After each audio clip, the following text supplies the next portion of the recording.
Hi, folks. Welcome. I'm Dan McDermott. This is Google Plus Week, an unofficial look at the world's coolest social network. Glad to have you with us. My first panelist is Mr. Alan Furstenberg. Let me go to Alan. Alan, welcome as always from New York. Always wonderful to be here, Dan. All right. So let's, I guess our first topic is looking into the future. And Bradley Horowitz spoke with Arvid Bux in the Netherlands about how 2013 is going to be a big, big year. And the year of Google Plus. So there was some, I guess, some tidbits released there. Tell us. There were a lot of juicy tidbits with this one. This was actually pretty interesting. The original article is in Dutch, and I was hoping our fan from the Netherlands would be here this evening, but he decided not to join us. So we hope George takes a look and comments. But there were some good bullet point translations to it. And some of the stuff is stuff that we knew, you know, why there wasn't advertising, and Google has decided to use Google Plus to help gather information rather than to advertise with it. The usual line about no, they weren't going, you know, not opening the API was an intentional decision. But also interesting stuff about how, yeah, eventually the API is going to be open, but they're not going to tell us how. Little reasons about why they chose to keep it closed. Again, reiterating some of the points about how, you know, they didn't really want everything funneling into Google Plus and for it to be a non-authentic place. They wanted conversations to go on here because they felt that conversations were important. A lot of talk about mobile, how half the traffic comes from their mobile clients and how that's important to them. You know, so all of that stuff. But there were also some really interesting tidbits. I think my favorite one from the whole batch was a quote about how only 20% of the planned features for Google Plus have been rolled out so far. So we're literally just looking at the tip of the iceberg in this whole thing. And of course, more will be planned as they implement those. Sure. And I think the other great thing that Bradley Horowitz pointed out was how Google Plus, again, and he repeated, we've seen it before, he's repeated again, Google Plus is their way to take all of these stovepiped services and start merging them together. So Google Plus is the medium where Mail and Blogger and Reader and all of these different things, and now Drive, are all beginning to come together. And we've talked about this a lot on the show. I've given my personal belief about how this is absolutely vital for Google Plus's future. And I'm really glad to see Bradley reiterate the fact that this is where they're going and this is what they want to do. Okay, so we have an exciting 2013. They rolled a lot out this year in 2012, and so it'll be something to watch. It really is, you know, there's a lot to go. You know, I think all of us here have a lot of features that we can't wait to see. That was a question we had 2 weeks ago is, you know, what do we want to see in Google Plus? There's a lot that we all want to see. Other than a right API, because I know you're a developer, you want that, but what would you like to see? Other than a right API? I don't know. That's really biggest on my list. I already forgotten what I said 2 weeks ago, and it changes from day to day what I'm always looking for. Okay. But it is exciting to to think that they only implemented 20%. I mean, that makes you wonder what is out there. You know, what are they going to do? And how are they going to keep that constant moving it forward? Is it going to be like timed every quarter? Is it going to be every month? So it's going to be kind of interesting to see what happens. Hopefully they can pick the pace up, and by next year they'll have implemented 47%. Jeff. That would be nice. So what do we think? What do we think they're going to implement next? Does anybody have any guesses? I've got guesses. I don't know how many of them are correct, and I don't know how much of that is more wishful thinking than my guess. I do think we're actually going to be seeing more and more of the integrations coming faster and more furious. I mean, the Drive integration was a big thing. That's huge, and I think we're going to see that sort of thing improving. I'm hopeful that Blogger integration's the next real thing to come along. I think they're going to really push mobile and tablet apps, really try to advance those. They're good. They're really good. But that 50% access from mobile, Alan, I think that's going to grow dramatically over the next year. That's not going to slow down. I think it will, but that's also the place where they can most easily stumble. They have a lot of work they need to do there. Go ahead, Sheila. They need to fix the bugs that they have on the apps already. You know, even with Android, they're still having issues with, like, your plus ones and commenting on when it's. They did some upgrades even with the iOS. Is when you go to plus a comment or look at the comment, somebody says, okay, you plus a comment, you go to look at it, and it goes to the original poster and not your own comment. So that's what they still need to work on. Yeah, I think still we're at the point where even with the tablet, I would much prefer to be on the desktop version. Given my choice, and hopefully those gaps, you know, will. Does anybody think they're going to add audio podcasting to the mix? So for example, people could download the audio version of this show? I don't know why they haven't. They could immediately become the biggest audio podcast platform overnight if they simply enabled that for the YouTube stuff. That would be awesome, because then you could have your... Awesome. It would be harder for them to monetize it. I mean, right now they're monetizing the YouTubes, you know. It might be a little bit harder for them to monetize the maybe show people an ad when they download the audio, when they go to the page to click to download the audio. Maybe they could show them an ad. Or just stick an ad in there, you know. If it's a good ad, just like Craig, you know, we've talked before about the skip this ad feature, which I'm not sure how to. I guess advertisers can pay more and have that turned off. And if you pay less, then people can skip through your ad after so many seconds. But what Larry or Sergey said in an interview, he said that's encouraging, and I agree. It's encouraging much better ads. And so sometimes I don't skip through if it's a really good ad. You know, if it's a good ad is good content, just like the video. And so they could do the same thing with the audio stuff. So we'll see. But there was some sort of election happening Tuesday, Alan, I guess, and one of the first Hangouts on air was famously President Barack Obama. And there's some discussion from Danny Sullivan at MarketingLand that after President Obama won the election, his team tweeted very successfully, I might add, that picture of President and Mrs. Obama hugging, the beautiful sky behind them, and it became the most tweeted picture ever. But there wasn't a whole lot of activity, nor has there been of late, on their Google Plus page. So tell us what that's about. Yeah, this actually goes well with the next story as well, I think. There's been a fair bit of criticism that, you know, as Craig has pointed out several times, the Obama campaign has done a wonderful job at dealing with new media, at using Twitter, at leveraging Facebook. And for a while, we all were pretty excited about how, you know, it seemed like they were getting Google Plus. They had the Hangout on air interviews. But suddenly at the end, there was nothing. And the campaign actually took a day, I understand, before they posted anything to their Google Plus stream. And even then, it wasn't anywhere near as successful as either the Facebook or the Twitter posts. You think the person just, like, celebrated early, maybe had whatever Diane Sawyer had that night and kind of fell off the wagon or something? I don't know. No, but I can tell you this, Alan. When you were following this, all the action was on Twitter. Facebook was nonsense. It was just, I hate Obama, or, you know, go Romney, you know, or the opposite side, whatever. Right. Just people spewing nonsense. And Google Plus wasn't where I was going. I was on Twitter. We had quite a night following everything that was going on Twitter. You know, we had people reposting what was going on the major networks. That's where we were getting our news for 4 straight hours.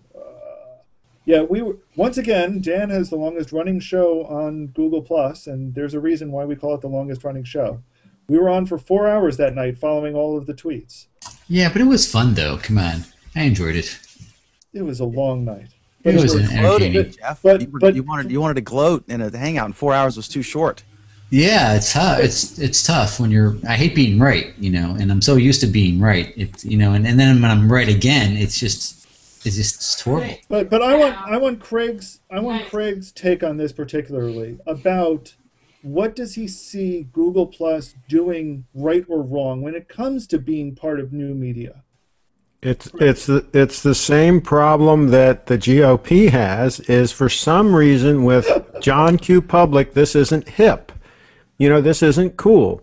Facebook is cool. Twitter to some extent is cool. A lot of that I ask when I'm covering events, when I give out my card and say you can go get the photos at Facebook, at frederick.com, I tell them the various places they can get it on my Twitter feed. And I have all those links on my card. And I usually ask them, which of the platforms are you on? They almost all say I'm on Facebook. Now, a lot of the younger kids are saying they're on Twitter. It's like they've left Facebook and gone to Twitter because they can do things there and their parents don't know about it or something. I don't know what the deal is. But I'm getting more and more that say that, oh, yeah, I'll go to your Twitter feed and get the link. And I'm shocked. I'm like, that never happened like 2 years ago. So None when of Google them, buys Twitter, zero say, I'll get it on Google Plus. Zero. And I mention Google Plus in the same breath. As a matter of fact, I usually say it first because I prefer it as a platform. But there's some of them that say, oh, okay, I'll get the link on Twitter. Some of them say I'll get it on Facebook. Some of them say I'll just go to the frederick.com homepage. And Google Plus is like way down the list of anything that they would say that they'd get it. And I post the content to all of these platforms. So they've got to somehow figure out a way to get hip and get cool with the younger set and get these people under this big umbrella that is Google Plus and get them involved. And so far, whatever it is they're doing, it ain't working. It's strange because YouTube is a gold mine of young people. It's, yeah. I guess 12 to 15, 16, 17-year-olds are the prime users of YouTube. And they're all over that's YouTube. Where they get all their music now. No, yep. That's where they're getting their music. And, I guess when the Facebook, I don't know, it'd be so exciting to see them go down. But a lot of them will tell me, yeah, I'm going to see it. I'll see it on YouTube. In other words, they've seen me at other events and they know it'll always be on YouTube. And they go, oh, yeah, we know the video will be on YouTube. But when it comes to the photos, that's where they always say, I'll either get the link at Twitter, at Facebook, or I'll just go to frederick.com and get the link there. They never say, I'll look at the photos on Google+. And I put all the photos on Google+ as well as the other platforms. Does anybody else have thoughts on this? Because this actually starts going into the next topic that I want to bring up. Why is it, why, obviously we all love this platform. What is it that we love that isn't grabbing other people to come here? What is missing? Anthony? I think that Twitter had this same type of issue in years past where the hip or just in general non-geeks did not want to use that service because they thought it was for geeks. Google Plus may have the same issue, same basic issue, where people that don't consider them geeks think that Google Plus is for geeks, and that they just have to shed that perception. And I think it's just something that when you have a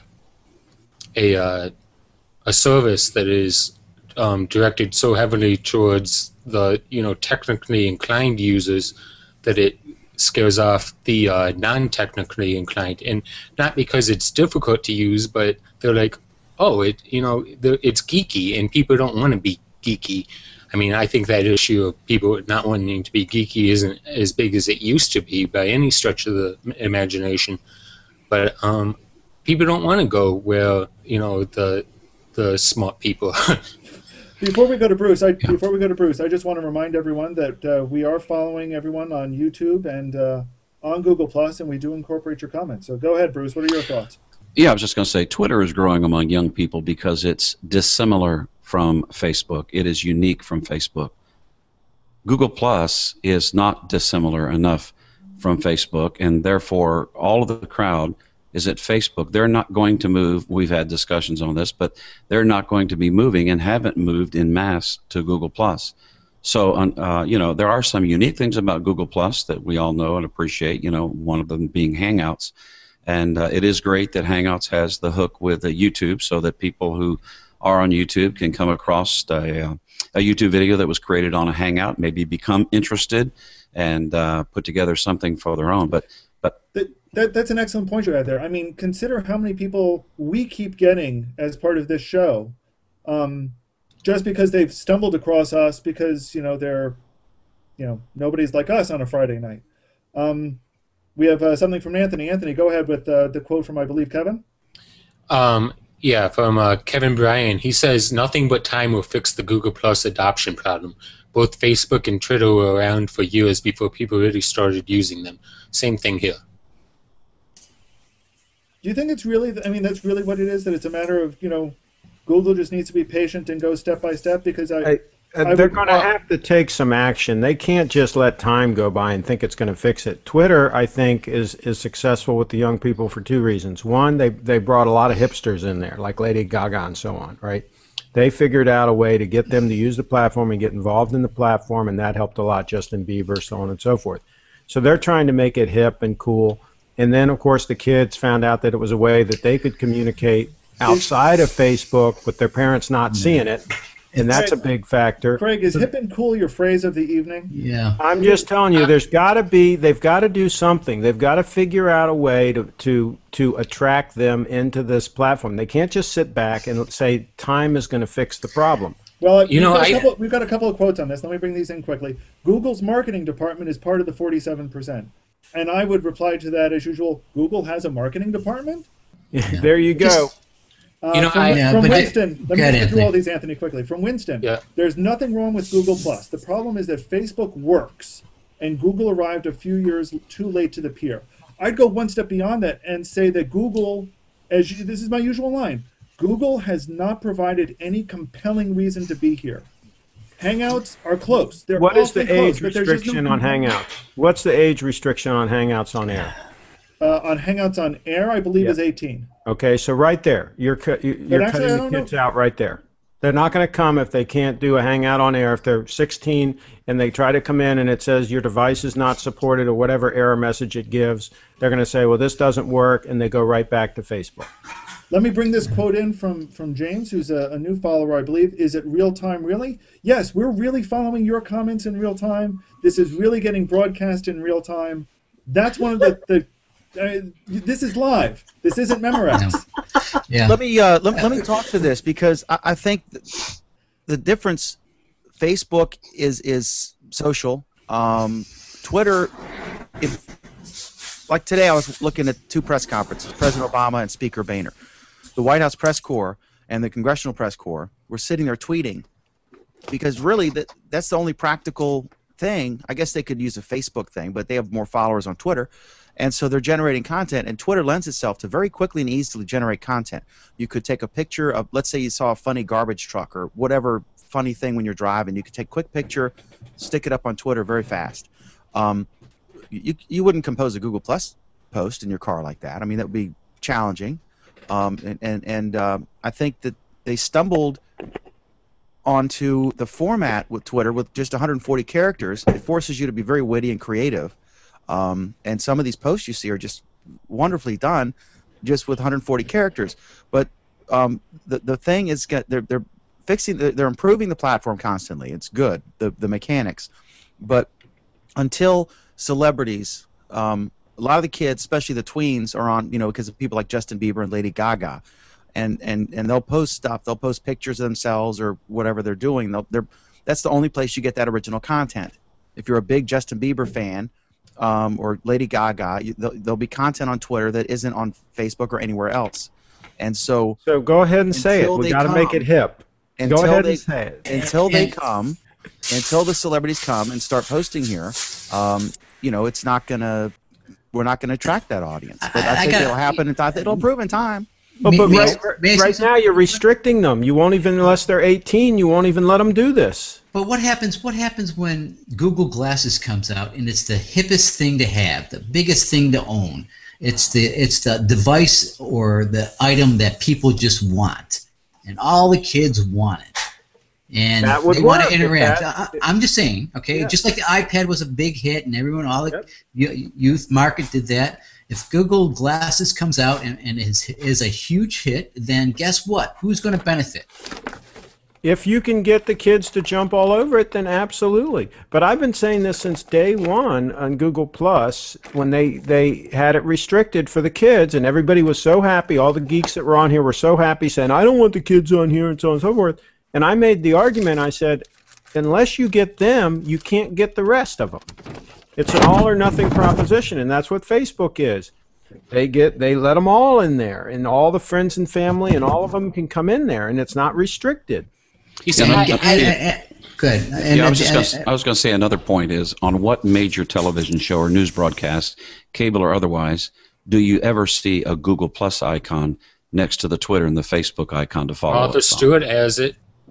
She uses Hangouts. I don't know if she still does, but I know that a while ago she was using it. Maybe that's our problem. I mean, these are housewives that she's driving towards, and like that's. I mean, I don't know. Maybe Sheila would be able to, give us some insight into this, but I don't think that's Google Plus's, demographic is Martha Stewart, people. Let me, as far as getting your Facebook friends to Google Plus, is that what they're trying to get? If you can't get your Facebook peeps over here, it's not going to work. You come here to make new friends, new connections. That's what I did. I didn't know anybody. Doesn't Google have the chops to actually buy Twitter? Actually purchase them? What? Buy a network? Does There Google was a have the day chops when to do it? there was a day when they could have. I don't know if they could buy them now.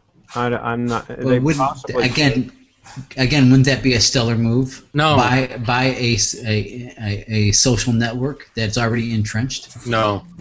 Some would think that they would ruin it and they'd leave it. When I got my phone, I went to the Sprint store, and there's a young guy there, and I was talking to him about Google. Like all of us, I evangelize about it, about Google Plus.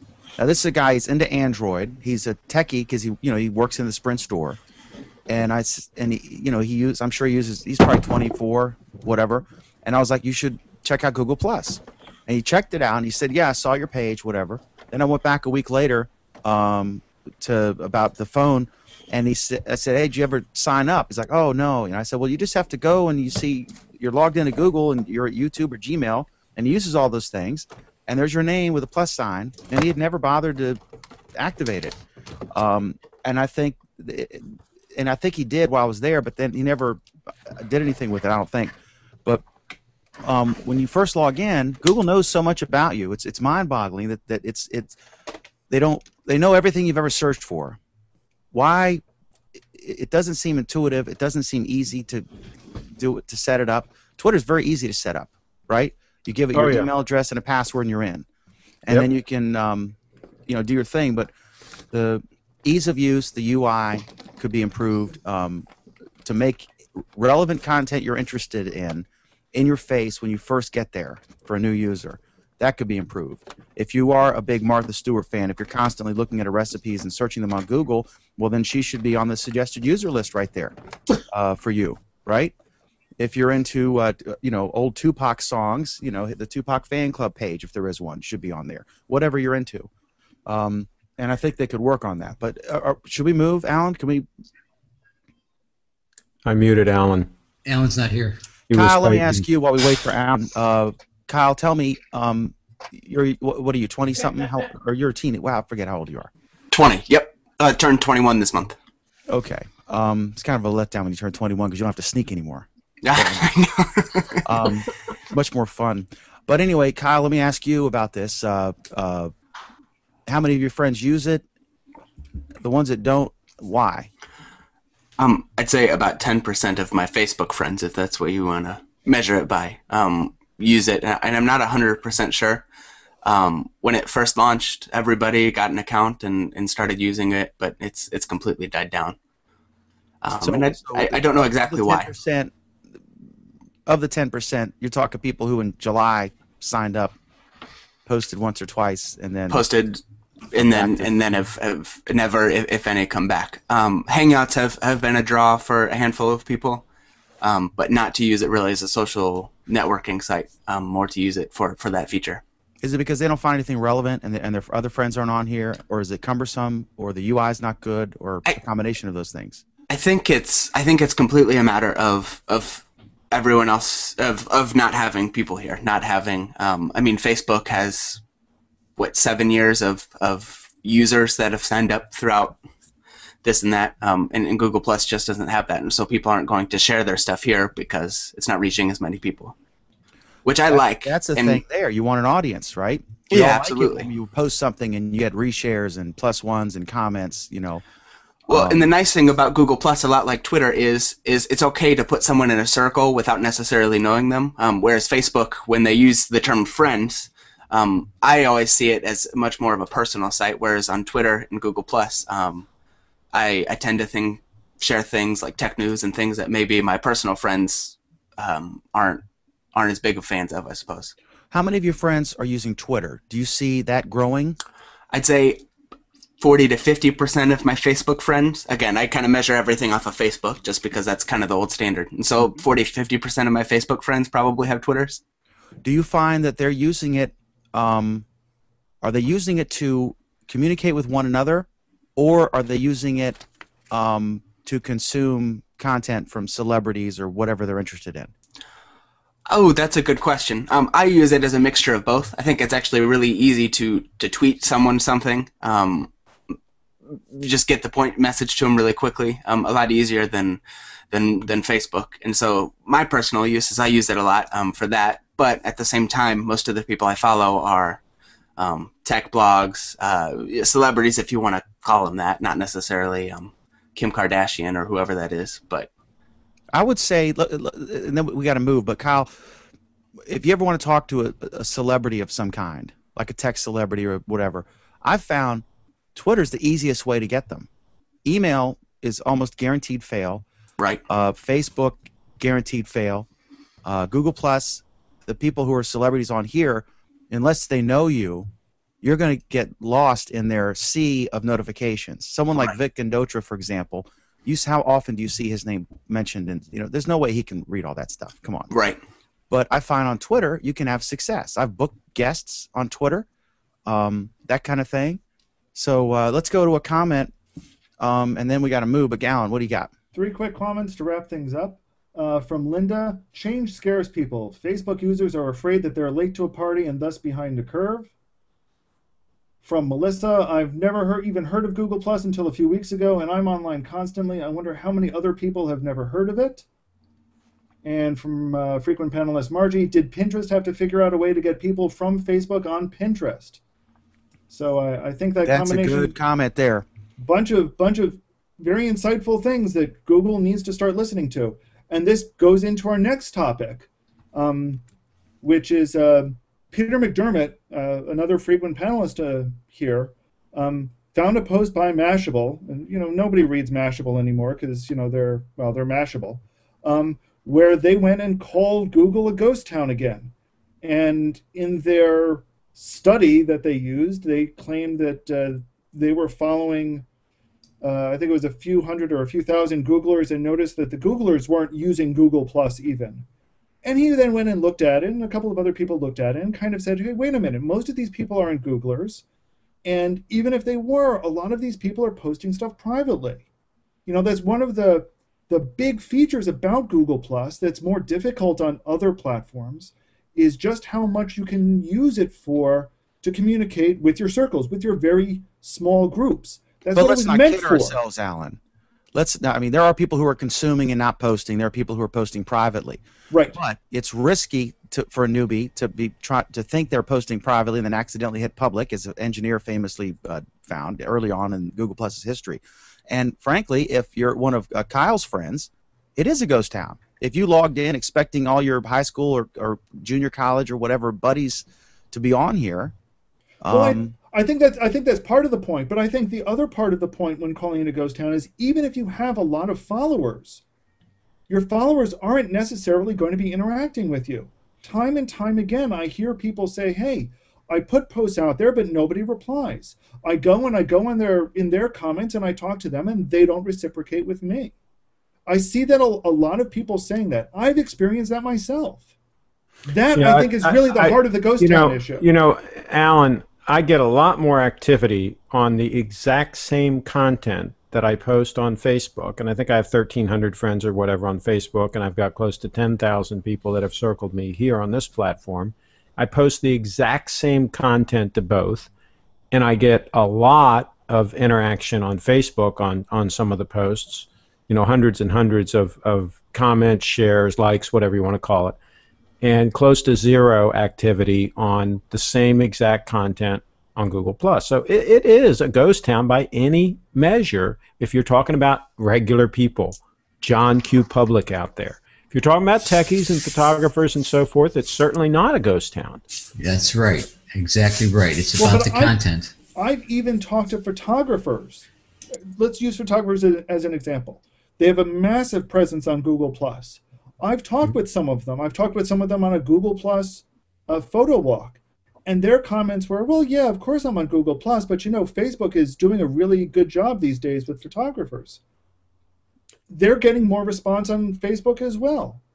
Well, I think they probably, even if they're very active on Facebook, they probably still have more people that they've connected with on Facebook than they have here, unless they're like, you know, one of the few like celebrities on here.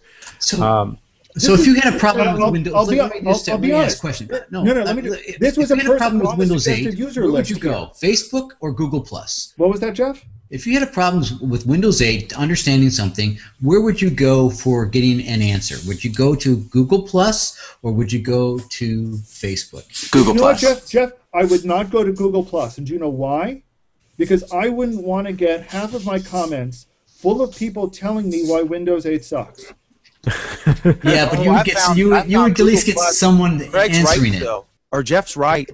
Craig's never right, but Jeff is right. Yeah. That I've had tremendous success. Any kind of random tech support thing, like how long can I leave chicken in the fridge, you know, or my Android thing, or anything at all.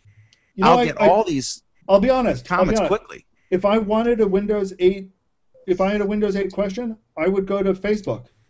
Because I'm sorry. I guess I have more interesting friends than you do. It's what it boils down to. I don't use Facebook, so you know. Yeah, it all depends on the contact. It all depends on the contacts that you have, and Dan has a lot of contacts on Google+ that interact all the time with his posts and so forth. So he's got a very active community around him on Google+. But you know, that's not going to be the case for a lot of people. Plus, being interesting is low on the totem pole when it comes to getting tech support. I don't, you know, interesting doesn't cut it if you're trying to get used to a new platform. So we all agree it's not a ghost town. We have this discussion almost. And what about Mashable, Alan? I want to be. You know what I don't like about Mashable. I follow them on Twitter, and I occasionally find some interesting things. Okay, but there's almost no original content.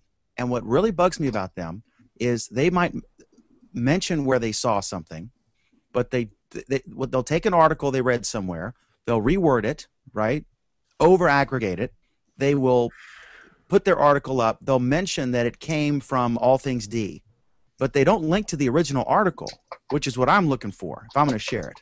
I want to put the original article up, unless someone's added significant value. If someone's just reworded things and summarized it, I want to go to the original, but they don't link to that.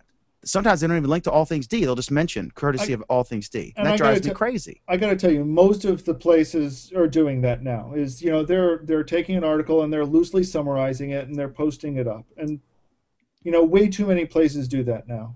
And it's, you know, it defeats the point of the web. It defeats the point of a lot of things. But, you know, that's how they get people to get to see their ads. That's what it's all about at this point. Socially, all of us do that. If we see a fantastic video, you know, or a big Google announcement or any kind of thing that's interesting, we'll post it, recipe. But we're not monetizing this. This is not a destination site.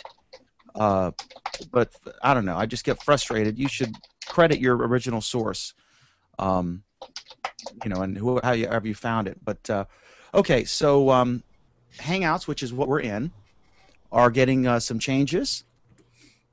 Yeah, there are a whole. Tell us what's up with that. Whole pile of new features, most of them coming to Hangouts this week, a couple that are related to other ones. The first big one is that there are now some limits and changes to how public Hangouts work. We've seen over time, we've gotten a lot, we know that the Google team have gotten a lot of complaints about public Hangouts becoming chaotic, free-for-all, joints where women get hit on all the time.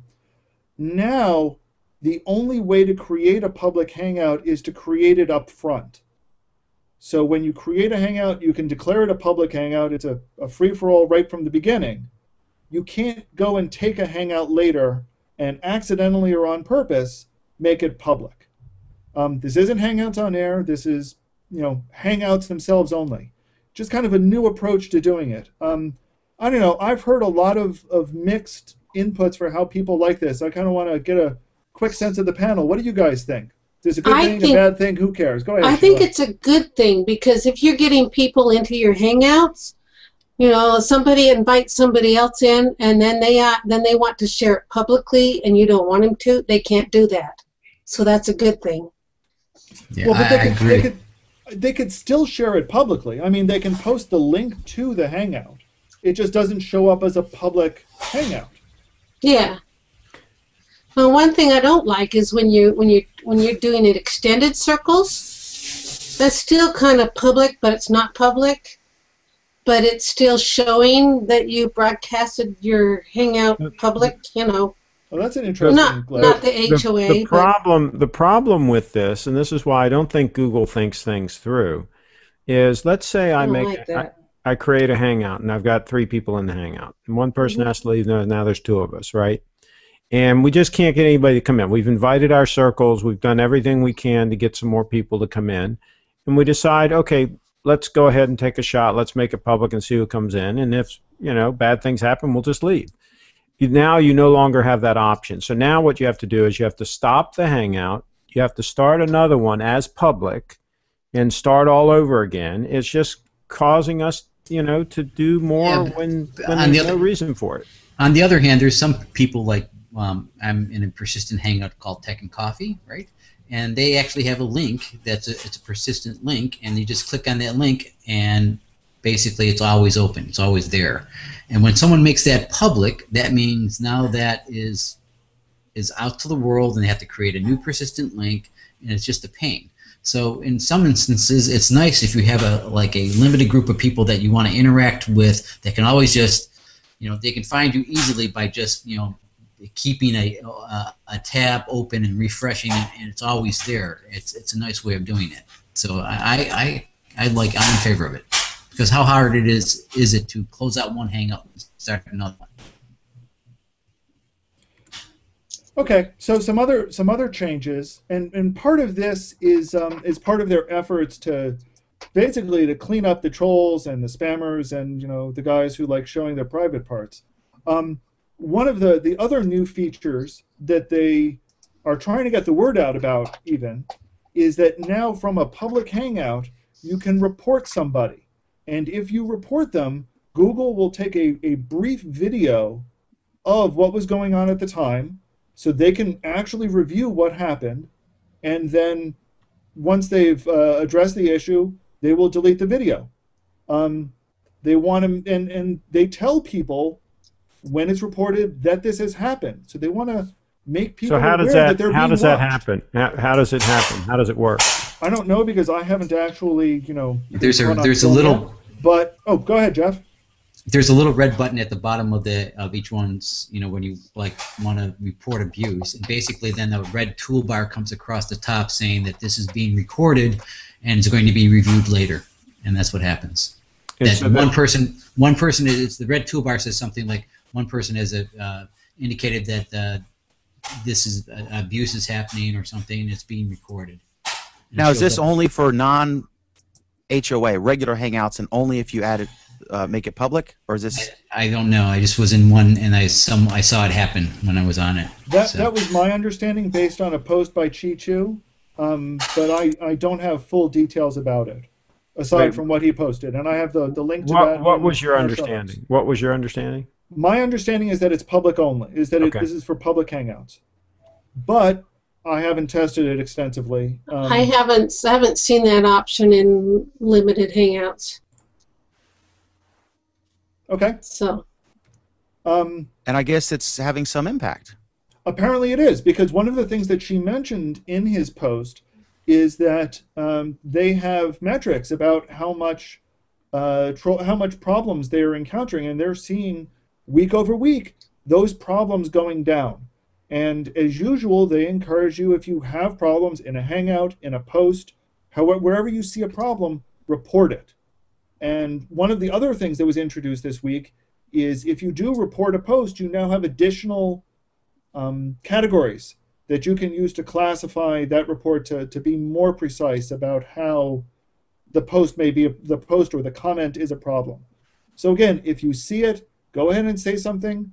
Google is watching. They're very, very concerned about this, and at least they say they're taking action on these things. Yeah, the last thing Google wants is for this to become a like MySpace in the old days. You'd log in and you'd immediately get, I would get like 13 email notifications that from some spammer or sex site or whatever, just because somehow they knew you were on, and they would immediately send you something. It just, so I stopped using it. And you were having a lot of women hit on you also. Well, I don't like to brag. Yeah. Okay, so let's talk about Gerwin Sturm and tell us who he is and the great stuff he's done. And let's talk about this next topic with Google Drive. Yeah, last week we reported that one of the new features from Google Drive and Google Plus is that you're able to embed some document formats directly into your Google Plus stream. So for example, if you share a presentation, that presentation will show up directly in the stream, and people will be able to go through the presentation as part of the stream. This was a new feature. One of the things that Gerwin did this week, and I've got a link to what he did in the show notes, is he went and tested all of the Drive types, presentations, documents, everything. And he summarized in a presentation, which was pretty clever of him, exactly how things show up and how you can interact with them. So we now know, for example, that forms on Google Drive are directly interactable. You can click on the form and do something with it. You can get previews of documents directly in your Google Plus stream. And if I sound excited, it's because I am, because this is really where Google Plus is going to start to shine. And that's taking all of these formats and making them something that is incredibly dynamic. We've been calling for that for a long time, Alan, that the form gives you the ability to actually have an embedded poll. It does. And then if you do Hangouts, you could, like, we could do this. We could have, like, on the Chris Matthews show, he has like a panel and of people who aren't on the program, but or like a dozen people or so, and he sends them questions, and then he reveals them at one of his segments. So if you do an HOA, a Hangout on Air, you could put a poll out. You could ask certain people to say, take this 10-question poll, and then throughout the show or at one point you could reveal the answers, as sort of a way to get an audience and just to gauge stuff. I know Margie will love this because she does this sometimes. And it's true, this one of the things that we have been calling for. One of the biggest downsides, though, and this was incredibly frustrating when I saw it on Gerwin's report, is that one of the doc types that's very poorly supported are spreadsheets. So while you can do a poll and you can collect the results, you can't present the results in a graph or in a spreadsheet because Google isn't sharing that particular media type. And I saw that, I'm like, man, this is so typically Google that you get almost there and then you blow it in the end. Isn't it surprising that... No, it's not surprising. This is Google. Spreadsheets. This is everything about Google. Epic screen cap opportunity here. For over a decade, spreadsheets have had the ability to create automatically pie charts and bar charts from and Google spreadsheets. Spreadsheets can do that. They can. They can, but they can't get shared to Google Plus Stream. You couldn't create that and save that image and share that? You could, but that's stupid. Yeah. It's like Alan's saying, it's just one more step and it would have been complete, and right. It just makes sense. And instead, this is Google, so they botched it. I mean, this is Google taking an incredibly awesome feature and screwing it up totally by omitting one small thing. They're saving it for the 80%. I'm trying to imagine showing some Facebook person how to do that, and I don't see that happening. Well, but here's the thing, Dan. I do, because if they make it, you know, it's almost there. If they make it as easy as you create a Google form and share it, and poof, that magic happens. And since the Google form automatically populates a spreadsheet, that's zero additional work. And then if you could just share, if you could just share the spreadsheet charts, you'll see the results being generated automatically. You'll have this nice pie chart, which Facebook doesn't give you. That's the sort of integration that Google is driving for. That's what makes Google Plus so much better than some of the other things out there. And this is what Google needs to be doing to tell people it, and they just trip over themselves. Yeah, who needs users? We have features. But this would be neat if some of these celebrities, like Jeff Jarvis or Robert Scoble, if they wanted to conduct a poll about something. Let's say they're doing a post, and Jeff Jarvis is an author, and he wanted to get information for a book. Just to do a poll, he could tweet this, whatever. If it's a public post, someone wouldn't even have to be logged into Google Plus, and they could interact with that, and he could get results. Let's go to comments, and then more drama about Facebook. This comment from Kevin. Everything about Google integrating its services leads to the feeling that the silos at Google are much deeper than it seems from the outside. And that's a good point. You know, we said earlier that Bradley was talking about how Google Plus is the integrating, it's taking all these stovepipes and putting them all together. Well, you know, maybe things are a lot deeper and a lot more complicated. And Margie kind of drives that home as well. It's a lot of work. It is a lot of work. But, you know, we expect, and maybe this is that we just have too high expectations of Google. We expect them to do miracles. You know, maybe that's what it boils down to. A UI would be nice. What, oh, you mean an API? No, a UI. I mean, an improved UI, especially for new folks, would be nice.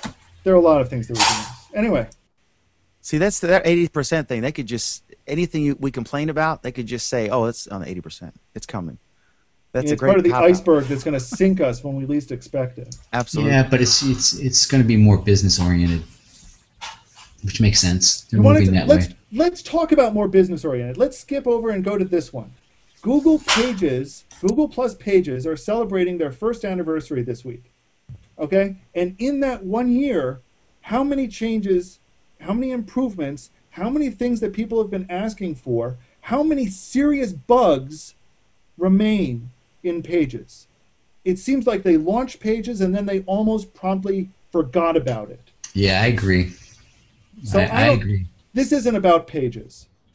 I know I don't use Pages anymore. I created some, but I don't use them. No, because you don't want to spend the time on it. You don't have any following on the Pages. Exactly. All your followers. I set up a Google Plus Week page, and I've got, like, on my personal profile, thousands of followers, and that I never, because the only way I'd use, I mean, they're all going to follow me. Right. If they're interested in the show, they follow most of us, and that would be doing a post and then sharing it on my stream, and the people are going to see it on my stream anyway. It's just, I don't see the point unless you're like Ford or whatever.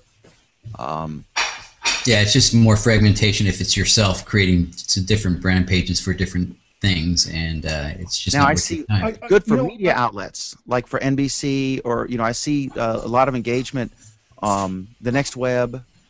I think there's a lot of if they don't put their content out there first on their Google Plus page, then we're all seeing it on Twitter and we're sharing it back to their site. We're not sharing it from their right. I mean, I think there are good reasons why they could be using Pages, but Google Plus just tripped over themselves when it came to Pages. I mean, I think the most severe problem is that although Pages can do Hangouts and Hangouts on Air, the integration is just horrible. A page can't run an app because there's some bug involved in running apps inside a Hangout if you're a page. If you're running a Hangout on Air, it doesn't get saved to the Pages YouTube account. It gets saved to the person's YouTube account, which, in some universe might make some vague sort of sense, but it doesn't. That's why, it's all tied to the email, your email address. And there's no control over that. Yeah, you can't control that. That's crazy. No, and That's then- why I've seen that. Like when Reuters does the Hangout, I'm expecting that to be on the Reuters YouTube channel, but it's not. It's on whichever reporter started the Hangout. Now, Yeah, which is crazy. If I'm creating a new show, which I'm creating a new show, View on the Market, shameless plug. But if I have if I'm want to create all this content, it still goes to my YouTube channel that's associated to my email address, which is absolutely nuts. And then I have to physically do something about that. So Jeff, is your show going to be in a regular time slot? I'm working on it. Okay, let me know because I'd like to put it on the schedule if you do. Sure. so like a person like Britney Spears, who is the most popular person on Google Plus, is she a page or is she just a regular account? I would think So- she's. Who's banging things in the background? I think Jeff's wife is making dinner. Oh, dinner. Okay, good. So if Britney Spears is presumably a personal account, and then you have like Ferrari, which is presumably a page, I'm wondering like how much interaction they're getting. Like, I guess what I'm trying to segue into, and I don't know how to, is that when I follow a page, it's because I just want to like show that I like that product or that service, or because it's like a contest and it says if you follow our page, you can win this whatever.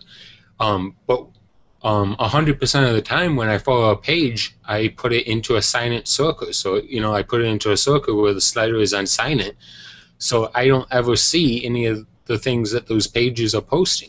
Anthony, can you hold that thought for a few minutes? Because I think that dovetails really nicely in with what we have coming up about Facebook. So Okay. keep that thought. We'll get back to it. We have a couple of comments. Let me see if I can get to them again quickly. Kevin asked, when can you tie a YouTube channel directly to a Google Plus page? Who only knows? As Margie points out, that Britney Spears is a personal account because I believe hers was created before pages were. And, I think what they were trying to do early on, and I think they've more or less kept to this, is people are people even if they are public figures, let's put it that way. And pages are not people, and I think they do try to keep that distinction. We have this question from Margie that I'll toss out to the panel as well. Do you use the Google Plus One button on news and magazine sites to help promote Google Plus? Yes. So we have one yes. I see Bruce nodding. Yes, I do too, as well. Yes, I do. I get my news from Twitter, so I don't use any of those services. Yeah, Oh. I actually don't. I'm evil. In fact, I'm kind of I used it for one article. I just hadn't thought about it.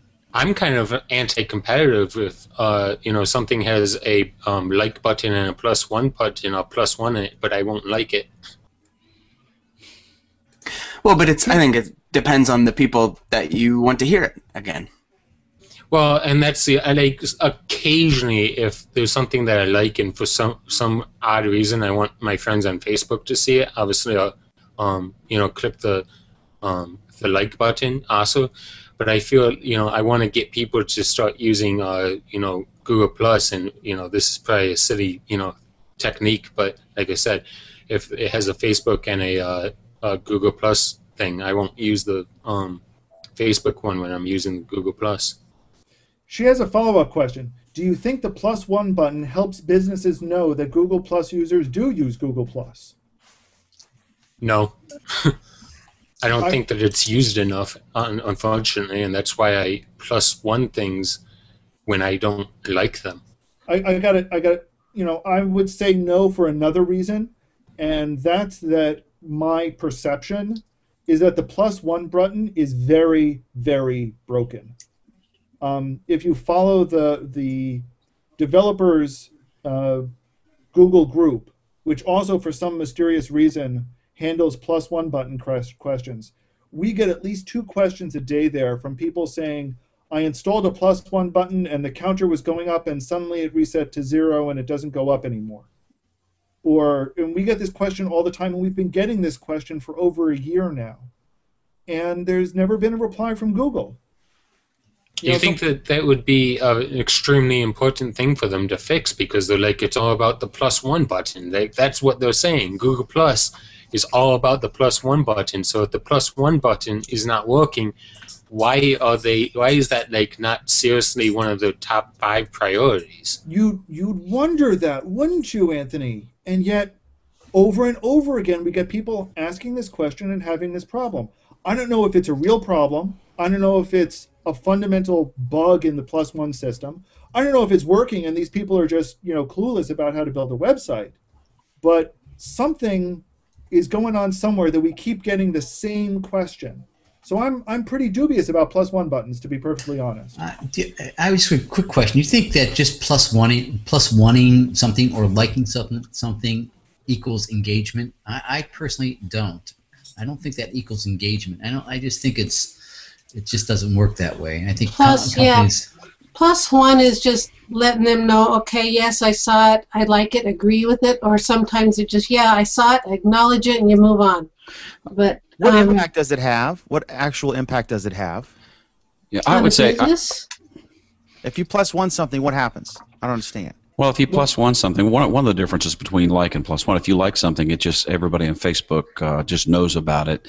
But if you +1 something, you can specifically +1 it to any one of your circles. I get as much feedback and interaction from articles, news stories that I +1 as I do many of my regular posts. Wait, what do you mean +1 it to your circles? How do you do that? Well, I was just on a page a moment ago. My wife clicked on a link that came into Twitter. I'll bring it back up again. Could you go to and share an article and share it to? I mean, to summarize, basically, +1ing lets you share it, and it lets you share it to a circle. Exactly. It's just like sharing. Okay, I thought we were talking about +1ing in Google Plus. You're talking about on an external site. We're talking about on an external site. Okay. Right. Yeah. Can you show us how it works? Sometimes when you +1 on an external site, if you have your Google Plus set up just right, that +1 is like a bookmark on Google Plus. This is true. +1ing an external site will show up as a bookmark, and with stuff that's coming down the road that they've already started giving previews about, that's even going to be more prominent. Yeah. So what are you showing us here, Bruce? Well, I'm sharing on my screen. I'm hovering over a +1 button on a CNET Malware Bytes anti-malware download page, and you can see that as soon as you hover over that, you have an opportunity to pick any of your circles that you want it to go to. You can cut them off. You can put if I want to send it to Tech and Coffee, I can do it, and I will be more specific with certain news stories to certain circles that I want to see that. And because I can do that, I get more interaction rather than just sending it to the public. Can you also, if you feel like it, just +1 that, or do you also have to share it? You can just +1 You can just +1 it. Okay. I cannot share it with anybody. Right. Does it show statistics on how many people have +1'd it compared to Facebook and Twitter there? I haven't seen anything. The button does, or at least the button is supposed to.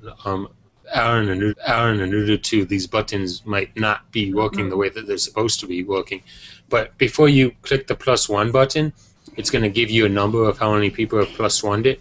And then when you click the +1, it's going to go red like that. But if Bruce goes back to that page, it should show the number again. Like if you refresh the page. It shows 41,000 people liked it, but I don't see anywhere on this page. So reload it one time. So it depends on how the page is configured, the button. Some of the buttons will show that number, some won't.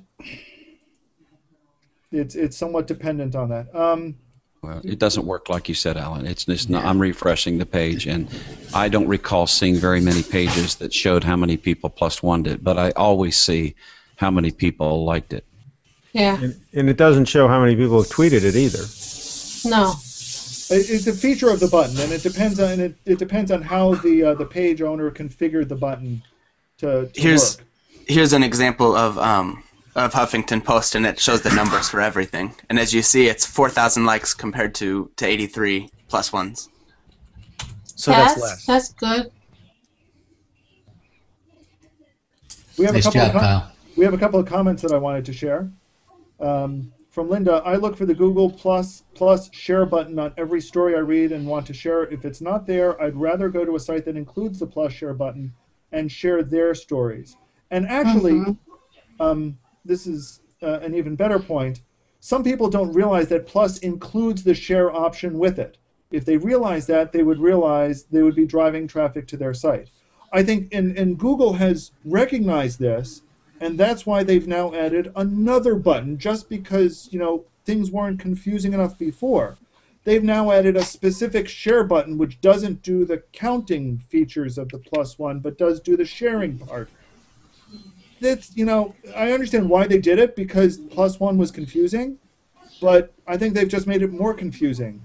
Yeah, because you can +1 it.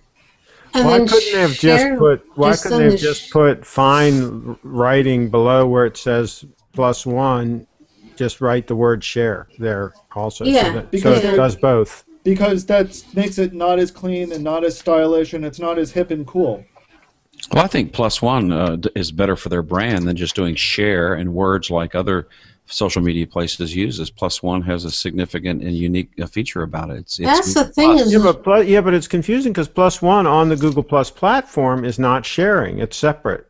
+1 is just you're +1ing something. And Margie makes this point as well. Google plus Web plus, good Lord, how do you say this? Google plus Web +1 is different than the G +1 from a post. How much wood would a woodchuck chuck or woodchuck would? All right, let's all right, so we all agree Google nailed it on this one. Oh yeah, really did. All right, so next, let's talk about Facebook. Little drama. I guess they're calling it pay to play. Well, I'm calling it pay to play because that's what I think it is. Oh, I don't like that. Oh, yeah? Oh, yeah. If you want people to see your posts, you can click that promote. Wait, we've already discussed this. Yeah, we have, but I don't like it. Yes, we discussed it, but when has that stopped us from discussing it again? Particularly when there's more news on the item. Okay. And the news this week is that apparently George Takei, who has a massive following on Facebook, doesn't like the fact that Facebook wants to charge him for having so many people. And he's in his book that he's releasing, he's saying this, that apparently, despite the fact that this is where he gets his most of his engagement, he's not happy with Facebook. Now, my thought on this is, okay, great, you're not happy with Facebook. Why don't you actually use Google Plus then? That's right, George. Come on. I think you just answered your own question when you said that he gets more engagement on Facebook. Yeah. Well, I mean, and that's actually, part of the point is, he gets a huge amount of engagement on Facebook despite the fact that he's only reaching 15% of the people who are following him. Heck, even just for a little old me, I don't even get the engagement on Facebook like I'd like. I used to, but not anymore. I mean, you almost have to go post on everybody else's posts in order for yourself to be showing up in their feed somehow. I don't get it. So this ties into what you were saying before, Anthony. Go ahead. Oh, about making pages into a silent circle? Yeah, pretty much. And how, I mean, what the argument is, and what this came about is Mike Elgan originally posted this about George Takei, and then Robert Scoble essentially replied to it as well, saying, no, Facebook's doing it right. With their filtering algorithm, they're able to reduce the noise and the information overload better than Google Plus is. And, a lot of people were saying, well, no.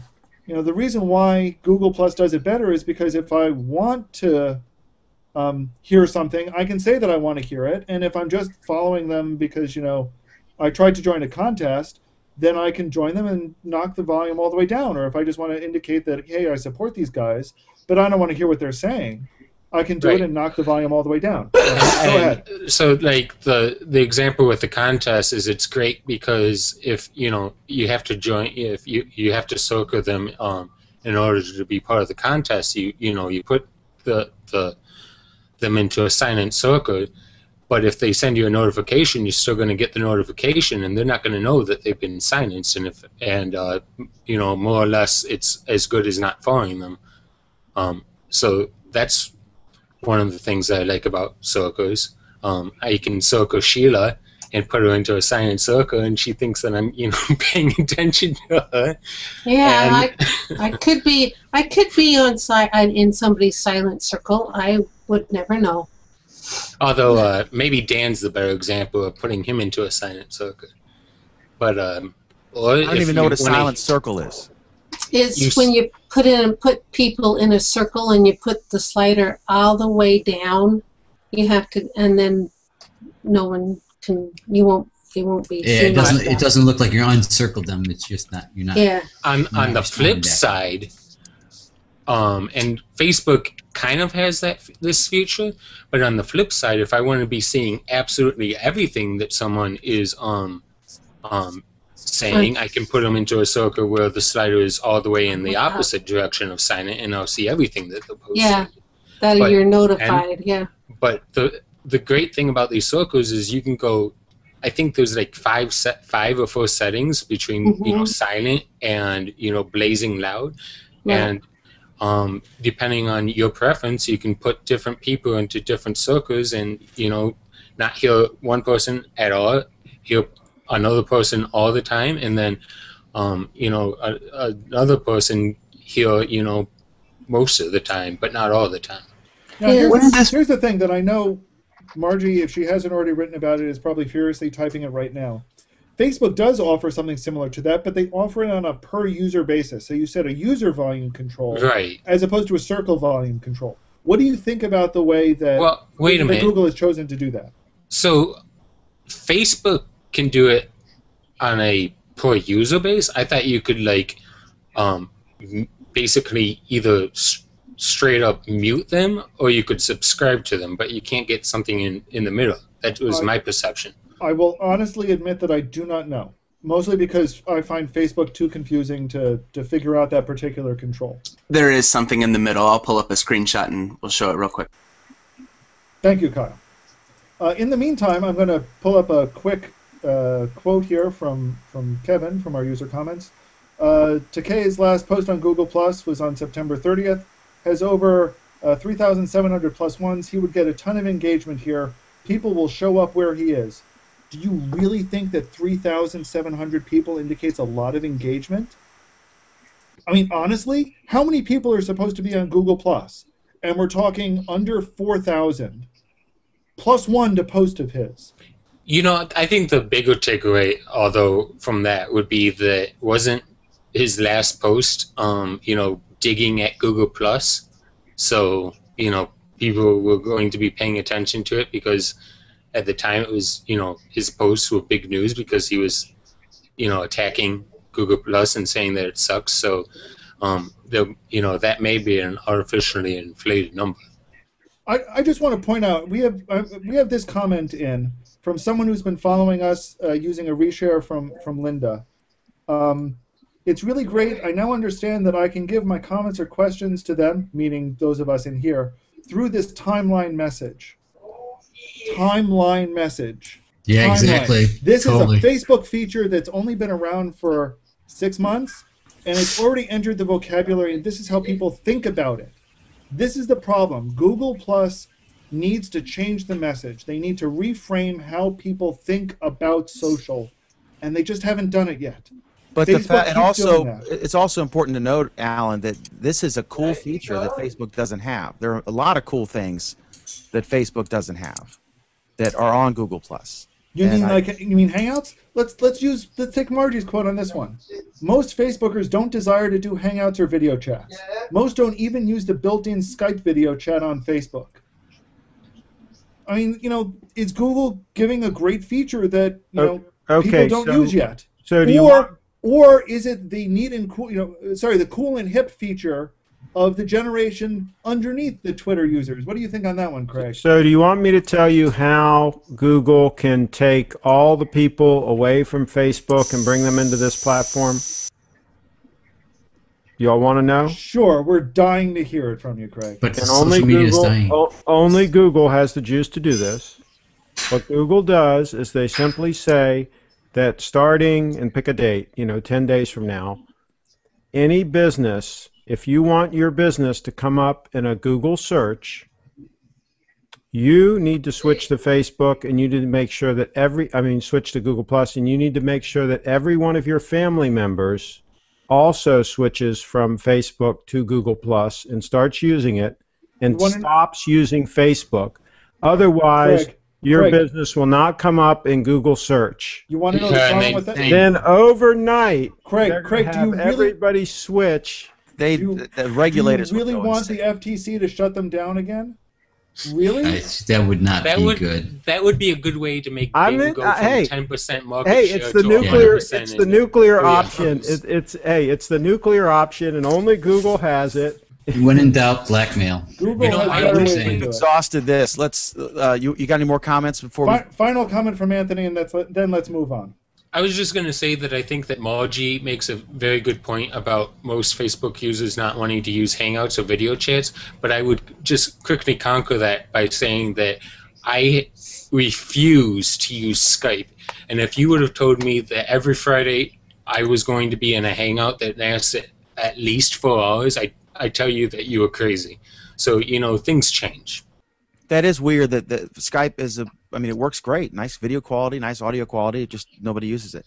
Okay, so you can't do this with it. You can't do it. No. Everybody uses Skype. A lot of people use Skype. Yeah, a lot of people use it, but they use it basically for video phone calls. Yeah, it's a one-to-one call, peer-to-peer call, most definitely. Yeah, I told my neighbor about Google Plus because he Skypes with his daughter. I says, did you know that if you brought all your family over to Google Plus, then you can get them into a Hangout and you can see everybody? And he's like, oh, I didn't know you could do that. I said, yep. Once again, this exhibits the brilliance of the Google marketing department. So next item, Dan. Bring on the Muppets. Bring on the Muppets. We agree that Google's really nailing it. Okay, the search page is different. And I don't know if I like it or not. Initially, it was a little learning curve, or where's the thing on the side? I think it was during the last show, or maybe it was on election night. I forget. But it was on election night that they suddenly changed it. So tell us what this is and what it means and how it's going over. I don't know. Everyone I've heard basically says, "Oh, look, there's more white space on the right-hand side, and where's my left navigation?" And I don't know. I don't understand this change. This is basically they took a standard. It looked like a standard that they were going to for everything, and that's nice, neat things lined up down the left-hand side, like we see in Google Plus, and they stuck it on top. And I don't know. It uses less space, sure, but I don't think they gained much by it. Go ahead, Anthony. You know what? At least at this moment in time, I absolutely hate the future, because what I was doing is I use image search a lot, and previously, if you would click on images in the top bar, it would bring you to images.google.com. Yeah. It wouldn't be that current search that you were doing. You'd have to click on the sidebar to get the current search that you were using. So they took away that sidebar, and it took me a little bit to really, because I'm like, well, if I click up, on images, it's going to remove my search query. But eventually I decided just to click on it because that's the only option I had, and the search query stayed, and it was confusing. And then later on, I wanted to search for just large images, and I'm like, where is my sidebar? And it took me way too long to figure out how to get to that, because even once I click search tools, which I guess is the way that you do it, and even from then, it took me a little while to locate the size thing in somewhere in the middle of those options where well, now I don't understand why they did that. Now that it's here, do you like it? I like the old way before, like an example of something I don't use very much when I do image searches, but occasionally I do, is you can pick a particular color. And in the old way, it would have all the, it would have red, orange, yellow, green, and blue as Yeah. That just steadily stayed there. Well, now what you have to do is you have to click search tools, and then you have to click any color, and then you have to click the color that you want. Where previously you would just click on yellow, because it was persistently shown there. So now you have to click 1, 2, 3 times, where before you click once. So I don't understand this. Okay, Want me to do a screen share? I don't want to belabor the point. Is there anybody on the panel who actually does like these changes? I didn't know the changes were there until Anthony said that. And that's a little more, one more step than I want to go to. But it's cleaner. It's cleaner. That's what they wanted. They wanted to put the results front and center, and get rid of that left column and move it up. But it is, if you're trying to do an image search and then sort by size or whatever, there is an extra click involved. And I hate having to click and then go down and select something when I could have just clicked it on the left. Yeah, that left column was not in the way in any way, shape, or form. It was fine where it was. These are just engineers have too much time on their hands or something. I figure, and I don't do many, I don't do I do web searches obviously, but I don't use I don't usually do anything other than a standard search where I need to, make different settings on it. So I just use images in search. I don't use shopping very often and whatever. But it's not providing you with any more data on the web searches. And on images, there's so little relative to the space that they, removed that was, functional space. You think it's more towards getting more towards the mobile side? The mobile except experience? For the fact that the mobile experience has navigation on the left. I mean, look at Google Plus, at the Google Plus app. Look at, all of their stuff is migrating to having that navigation pop out on the side. But here's a case where they went and did something different. That's kind of what we have a couple of comments, and then I would like to move on. From Kevin, I like the new search position. When I used to use image search, I would have to scroll down each time I changed my search options. Now I can see all the search options in image search. From Margie, search tool, love it. I like the new change on google.com. It's nicer, so simple or easy. And Kevin again reiterates, the left options column limits how many choices you can see on the screen at once. It's not scalable. Google image search passed that scalable limit long ago. So I guess there are some people that like it, and I guess somebody somewhere thought that there was a reason for it, and some people agree. So I like it a lot. I've transitioned rather easily. I do have one recommendation though, on the menu items at the top. I would like it if when your mouse hovers over it, the drop down would take place rather than having to click each time. That would be a good idea. Okay, so we're all in agreement on this as always. Moving on. Let's. I'm trying to get my time codes in here. 117. Bruce, just to piggyback on what you said, one thing they could do is if you often use image search, which they know that, right? If you're doing it, and you often use the search tools, then they could just have the default when you do an image search, have the tools there.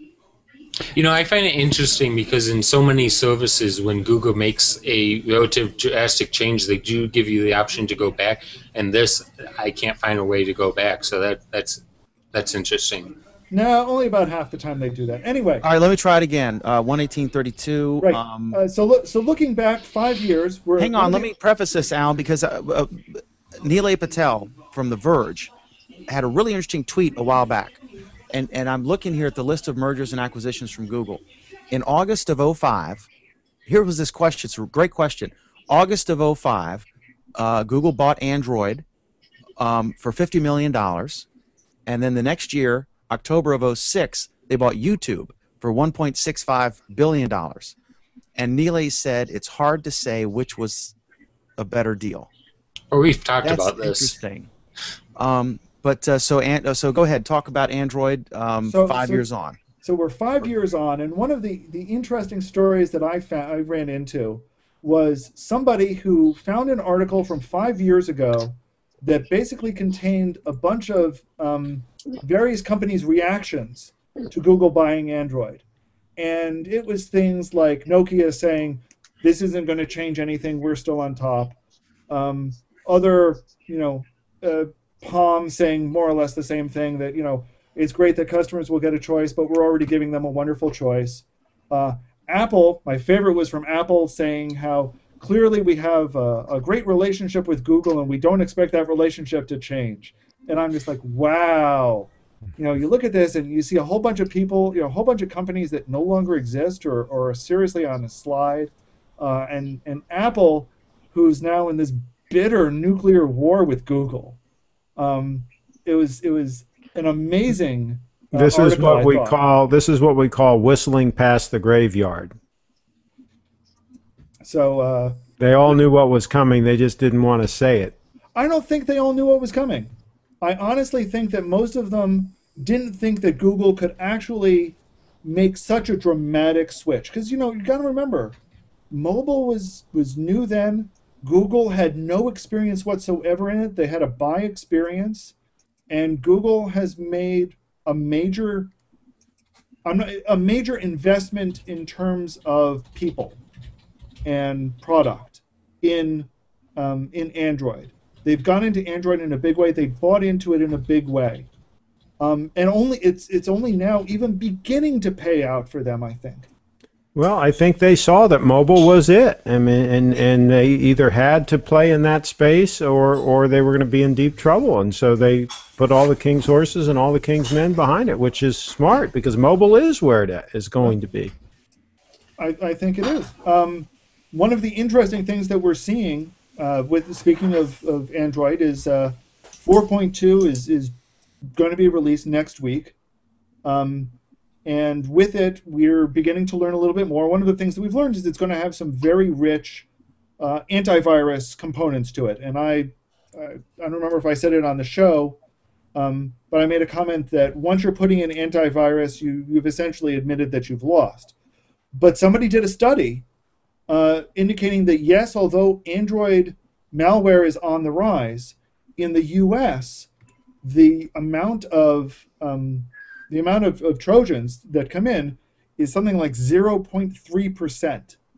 So if you use a real device from the Android, basically that has Google's blessing, and if you get your software from the Play Store, your chance of getting bad software is almost zero. How would you even know? Well, you'd know when you started racking up, huge bills for SMS charges, or long distance calls to someplace in Russia that you didn't remember authorizing. That's what most of this malware is trying to do. Go ahead, Anthony. Something else to keep in mind is starting in Jelly Bean 4.2 of Android, Google is going to start scanning. Let me try and get a direct quote. Third-party marketplaces for viruses. So, Google is so good at this point of, because first of all, this is the type of thing that they do. They analyze data. But they're going to start scanning APKs that are not coming from the Play Store for viruses. So people won't have to be using, third-party virus software anymore, like Lookout. And I think that Lookout probably does a pretty good job, but I don't imagine that they could do anything close to what Google can do. My concern about all of this is that, again, it goes back to if you have to resort to an antivirus software, there's something fundamentally wrong with your operating system. If your operating system is letting somebody do bad things to you, there's a problem with the operating system, not with the program. Well, Android... What's the reason it's not prevalent here, but it is overseas? Is the Play Store and the Amazon? I don't know if they have all the countries the Amazon's in, but well, it's because the Play Store scans their software for viruses. But overseas, are they not using the Play Store to get apps for Android? One of the good things about Android when it first rolled out is, although Google was going to be making their own app store, anybody could set up an app store. Amazon did that. That's how the Amazon App Store got started. Verizon had an app store for a while that they're now shutting down. But there are a lot of other reputable and semi-reputable app stores worldwide. And anybody who makes an Android device, if they're not licensing it from Google, and you can do so, it's perfectly legal to make an Android device without going through Google. You need an app store from somewhere, and many of them latch on to one of these other app stores. And the quality isn't always as good. I think it's interesting, Aaron, that you say that if you need to have virus software on your platform, that you're doing something wrong. I think that that's just when you have two things. When you have an open platform, and when you have an open platform, you're going to have viruses. I'm sorry, the second one is popularity. So when you have an open platform and you're popular, you're going to have viruses. I mean, look at no, Anthony. OS X. I mean, you don't get many viruses on OS X, but there are viruses on OS X, and it's not because the reason is it's not popular. But whereas on iOS, unless you jailbreak your device, it's not an open platform, so you don't get viruses on iOS. But whereas with Android, here's the thing: you can get viruses on iOS, and there have been viruses on iOS that they were able to sneak past the sensors. The problem isn't so much that it's an open platform; it's that the platform and the structure of the platform let your applications do things that you don't want them to do. And Android has done a really good job at making sure you can't do that. It's done a really good job at saying, hey, you should only be asking for the permissions that you need to do certain things. The problem is, as the platform has expanded, they've gotten a little more permissive about many of these things, so that you're going to see apps that have no need to, for example, access your phone, need to access your phone in order to detect if you were making a call and to stop. And once you're doing that, then they can just send an SMS message. I mean, so the permissions were good to a point, but permissions make it too restrictive. And once you start opening those up, then you're opening it up to further abuse. So maybe what you're saying is that Android needs to add a few more APKs that, like you said with the phone, the application wants to know when you're making a phone call so that it can stop doing what it's doing. But maybe instead of having full access to the phone portion of Android, this application should there should be a new APK where it strictly says, oh, there's a phone call being made. Now you can't use that phone, but now you know that a phone call has been initiated by the user, and you should do whatever you want to do as a result of that. So maybe they need to be. And that's part of what we're seeing with 4.2 as well. And it's that, if you do things, for example, if you try to send a lot of SMS messages, 4.2 detects the fact that your application is doing so and forces a pop-up to say, hey, do you really want to be sending all of these SMSs? Do you realize that you can be charged for them? So it's that additional level that comes in, that a little more friction to make sure you're aware of what you're doing. The problem is, and people discovered this with Windows. Windows, you'll remember, used to pop up messages whenever you tried to do anything, even the least bit risky. And what people just started doing is they just started accepting these warnings willy-nilly. So you lose security there. It's complicated. Don't get me wrong. It's fiendishly complicated. I've been doing security for way too long, and I know how complicated it is. But one good thing they did in 4.2 is allow for multiple profiles, right? So you could have, different logins for the tablet. So then you could have set up different profiles, different security, different, a range of events that could take place. So if your kid does get in hold of your tablet, they can't. They can only have access to a certain amount and things like that. Well, we will see exactly what the permissions and the authentication and the authorization system will let people do, but it's definitely a step forward that you're going to be able. Hopefully, you'll be able to restrict accounts in some way. You alluded to the problem where when you sideload an APK, like in I think Windows. the word you're looking for is API. APK is a program. Right. That's what I'm talking about. APKs, sideloading an APK, a program. But on Windows, you were talking about how there was so many notifications about, asking if that is this something that you really want to be doing, that people were just clicking through. I think that maybe what should be done with these sideloaded APKs is maybe you should still get the standard notification of all the things that the APK is getting access to, but when it's doing things that are considered, critical capabilities, like accessing the phone or sending text messages or being able to read files that the program's not creating, it create an additional confirmation screen that you wouldn't be seeing with like a game that's not doing these type of things. So like if you try and, I don't even know why you'd need to use the phone, but say that like you're using something like a file browsing program, it would tell you explicitly that it can access basically the entire file system, where you wouldn't, a game isn't going to be accessing the entire file system, so you wouldn't get that critical notification that you would with these other apps. I think that's a good point, and perhaps this will be where somebody will step in and say, hey, it's asking for this permission. You may want to think twice about it. Still let somebody use it if they want, but kind of say, hey, this is very risky, or this is particularly risky, and it does that to some extent. But I think people gloss over that right now. Anyway, Right. I don't want to belabor this too much. We don't want to be appointed the 02%, or whatever you said it was. You got any comments on this? No, I don't think I have any comments here.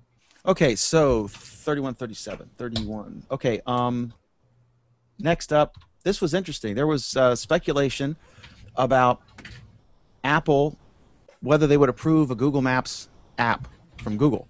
And it started in The Guardian, where they said sources at Google familiar with its mapping plans say they are not optimistic that Apple will ever approve a dedicated Google Maps iOS app. Though the app is reportedly in development and should be ready to ship by the end of the year, the sources say their plans are only proceeding in the unlikely event that Apple will choose to approve the app. And then InfoMobile or link baiting. I just want to bring this. I want to mention this one. This is probably the most brilliant thing that Google has ever said. I think this, it must be their entire marketing department focused on that one line, because that's Google's salvo back at Apple. I mean, basically, in the war between Apple and Google, that was Google's return salvo. That's basically Google putting Apple on notice and reminding the Federal Trade Commission that Apple has gotten into problems with monopolies before. Well, and this was Google reminding them of it. Yeah, but Alan, wait. Guys, hang on. Let me carry this. After that came out, then there was more. InfoMobile said this screams of shadiness on Apple's part if the report is true. And then Business Insider warns it might be a long time before we see a native Google Maps app on iOS. And then CNET came out and said this is all nonsense, that of course they'd approve it because the CEO has recommended Google Maps while they get through this. And if they ever did not approve it, you would see an outcry that would make AntennaGate look like a walk in the park. So you think this was a setup, or do you think this was just a link bait? Go ahead, Craig. It was definitely link bait, but if Google leaked it out and triggered it or whatever, then the only reason that they would have had to trigger it is to try to sell as many of their phones now in the interim time as possible. And if they can start selling a bunch of phones and they think that they're selling their phones because their maps are on their phones and not on iOS, they might very well continue to delay even submitting the app to the Apple Store. They might not submit it until next June, if ever. So who knows what's going to happen here, but I guarantee you if they submit it, Apple will approve it because they want to provide the best experience possible for their users. I don't think so. Well, Greg, I think there's some legitimate questions about whether Apple would approve it. I mean, Google search was supposedly sitting in Apple's review process for months before Apple finally approved it. Yeah, I don't know if anyone watches PBS, but there was a big they had a big thing about why maps are such a huge deal and they're saying that basically everyone's vying for the map using applications because that's what businesses want to be on. Businesses want to be shown on the map, and that's where all the advertising and that extra bang is going to come from. So, if you're Apple, hey, you want to keep it yourself. You don't want them using a Google Plus product. I mean, a Google Maps product to be shown to be better and just. Yeah, but they could always boot it off at some point, Jeff. If they let them in now, and then what they could do I don't think is so. they could continue to improve their maps, and when they finally get their maps to the point where they think that it's no longer an issue, then they could do an update of the iOS or whatever and just let Google be gone. The only reason there was this outrage is because their maps weren't ready. They weren't fully baked, and they weren't ready. If the maps would have worked fine, nobody would have bitched about it. But it didn't. So now it is. Point. So that's a problem. My point. So let Google back in. Let Google back in, and if it takes 2 years to fix your maps, take 2 years, whenever. Yeah, and whenever it's done, then kick Google out. Back, Craig. Well, how long is it going to take for them to fix their maps? Google iOS rolled out an update. I kept thinking maybe they would fix maps. But going back to the Google search, the fact that Apple approved the Google search, which is getting more and more like Siri, and including they pushed another update from the one that we talked about last week on the show, and it's even better, I think indicates that they're going to have no other choice but to approve Google Maps as soon as Google has it ready to publish. I think they're going to, but I think the biggest reason why they're going to is because Google put them on notice and said, hey, don't forget, we can hold this monopoly thing over your head. We know how to play this game too. I think it's part of the battle between the two. Nobody believes that Apple's going to hold it back, but Google needed to make their point. No, but I think the reason they're going to put it in is because right now it's a big flaw in the iOS system. And if you take Google Maps, which everyone agrees is the best map interface, then it's fixed, and you don't have to worry about the issue anymore. Which also has issues, by the way. It's by no means perfect. I mean, let's make that clear. And it wasn't perfect when it was on iOS in the first place. First of all, you couldn't even get turn by turn in the day.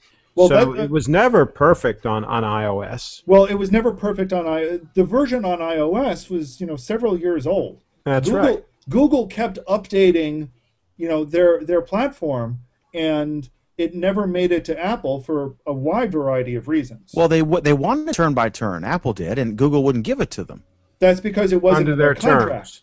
On their terms, right? Yeah. But they wanted it, and they didn't want to give that technology to Apple. Well, they weren't giving them the technology so much as Google didn't want to give up their competitive advantage, and Apple wasn't willing to give them enough to do so. Okay, are we good on this? I we think all we agree. Are. Yeah. All right. Let's talk about ASUS and Google are offering a credit of some sort if you bought a Nexus 7 right before the price drop. I guess if you bought a 16 gigabyte version. It's 15 days. Yeah, 15 days prior. And it's written right in the terms of service when you purchased your device. It's right there. So if you actually read the contract before you click through it, you would have known this. But to Google's credit, they are going to be honoring the price. They do have a price guarantee on their hardware. So if you bought a Nexus 7, I forget what the date, we've got the link in our show notes. If you bought a Nexus 7 within the past couple of weeks, go check and see if you can get a rebate from Google. Yeah, it's by October 29th. Apple did the same thing on the iPad, so this is not uncommon. This is not uncommon, but to their credit, they're actually doing it. Okay, awesome. So another reason to get a Nexus 7, and not an iPad. Creighton Miller did I shared it. It's on his from Logic Lounge. He did a comparison. It was pretty fair. The Nexus 7 shines in certain ways, and the more recent technology, the iPad Mini, shines in other ways. And I think if you're going to get one, get whichever version. If you're an Apple person, if you're used to that, get the iPad Mini. If you're used to Android, then get the Nexus 7 or the Nexus 10. Okay, so we have an Indonesian ISP. We put this at the end because we'll lose people over this. Google went down. Google services went down because of the government of Indonesia apparently wanted to get rid of Google. And they did. Not just in Indonesia. So, Alan, you want to put this in terms that even Craig and I will understand? I will try. I actually created some pictures, especially for Craig, because I know Craig likes pictures. So basically, the short story is because of the way the internet works, with a lot of everyone trusting everyone else, if somebody makes a mistake, then things can get really bad really quickly. So I'm going to share my screen in a moment, and here we go. I've prepared a number of diagrams that I hope will make things clear. Can everyone see this okay? Yeah. Yes. I really like diagrams. We know how you like pictures. Yeah. So here we've got a basic, very, very basic perception of how people think of the internet today. You know, we've got this mysterious cloud, and we've got people kind of latching into a cloud. So if Dan wants to go to Google+, he just, connects through the cloud to Google+. Nice, simple, everyone understands it. Totally wrong, but that's okay. What we know a little bit more about is that really what we're doing, what everyone is doing on some level, is connecting to an ISP. And that ISP then connects to the cloud. When we connect to an ISP, we're assigned what's called an IP address. And I've indicated some theoretical IP addresses in this diagram here. But still there's this question, how do we get from ourselves through our ISP to Google+'s ISP? And part of the way we do that is each network has what's called an autonomous system number, or an AS number. And what this AS number lets us do is it says, okay, if I'm looking for Google+ at this IP address, I need to know what the autonomous system number is. And once I have that, I know how to get there. And what do we mean when we say I know how to get there? Well, basically what that means is instead of having this mysterious cloud, we've got a whole bunch of ISPs that are all talking to each other. And every ISP knows how to get from where they are to every single network, to every single subnet or autonomous system out on the internet. So everyone's got all of this information stored. So when Dan wants to connect to Google+, and let me take a moment and just apologize. Anybody that actually does understand internet networking, please be aware I know I'm grossly simplifying it. I don't want to get all of the email later telling me how I did it wrong, because I know how wrong I am. But this is a fairly broad simplification. And the way it does this, all of this thing, is using something called the Border Gateway Protocol, or BGP. So everyone knows how to get to the border of other internets. So when Dan's ISP is saying, hey, wait a minute, if I need to go to Google+ at this IP address, I know that I need to get to this autonomous system, and I can then create a route from Dan to Google+. So that's how things work when they're working correctly. But what happens now when we get some other ISP, say one in Indonesia, that has their own autonomous system number, but advertises the same IP address range that Google is using? Now, why would they do that? Well, the biggest reason is you advertise this to a very small set of people, like your subscribers, so that if they try to go to Google+, they're just going to go to your network and they're going to spin around there going nowhere. So that's a really good way to block sites, to block whole sites. Unfortunately, what sometimes happens when you configure this wrong, this new information leaks out over the internet. So instead of Dan's ISP thinking that Google+ is located at AS 13335, it instead thinks it's located at the Indonesian ISP's network. So when Dan tries to go there, he instead gets this path going to Indonesia, where it just kind of disappears into this black hole. And fundamentally, that's what happened. this Indonesian ISP accidentally leaked out this bad information because everyone trusts everybody else. They said, "Oh, new border information." Okay, they took it, they distributed it to everyone else who trusted them, and this bad information spread very quickly. Fortunately, somebody noticed it, caught it, had a contact at this ISP, called them up and said, "Hey, you're leaking bad information." And once they figured out what they did wrong, they turned it off, and the correct information was again flowing across the internet. And that's the basics. Hopefully I didn't put too many of you to sleep. Question: what if they had not cooperated? A, and B, is this they did it on a DNS and it just propagated? This isn't a DNS issue. This is what's called routing. DNS is similar, but DNS is the thing that turns the name into that IP address, that number. This is something that turns that IP address into how do I get from there to here? How do I find where that internet address is located? As for what if they didn't cooperate? If they didn't cooperate, then we're in a whole lot of trouble. So if some rogue person, say in Cupertino, California, just as an example, decided they wanted to shut Google down, it'd be difficult.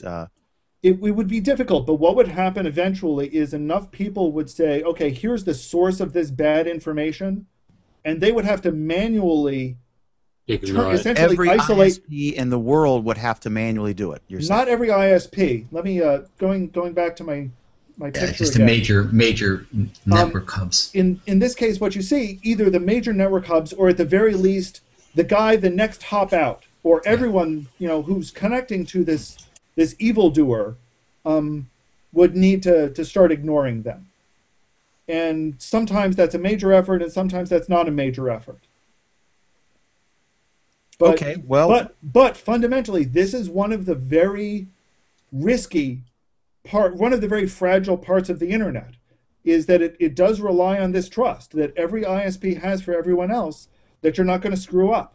And when you do screw up, you need to talk to each other to cooperate to fix it.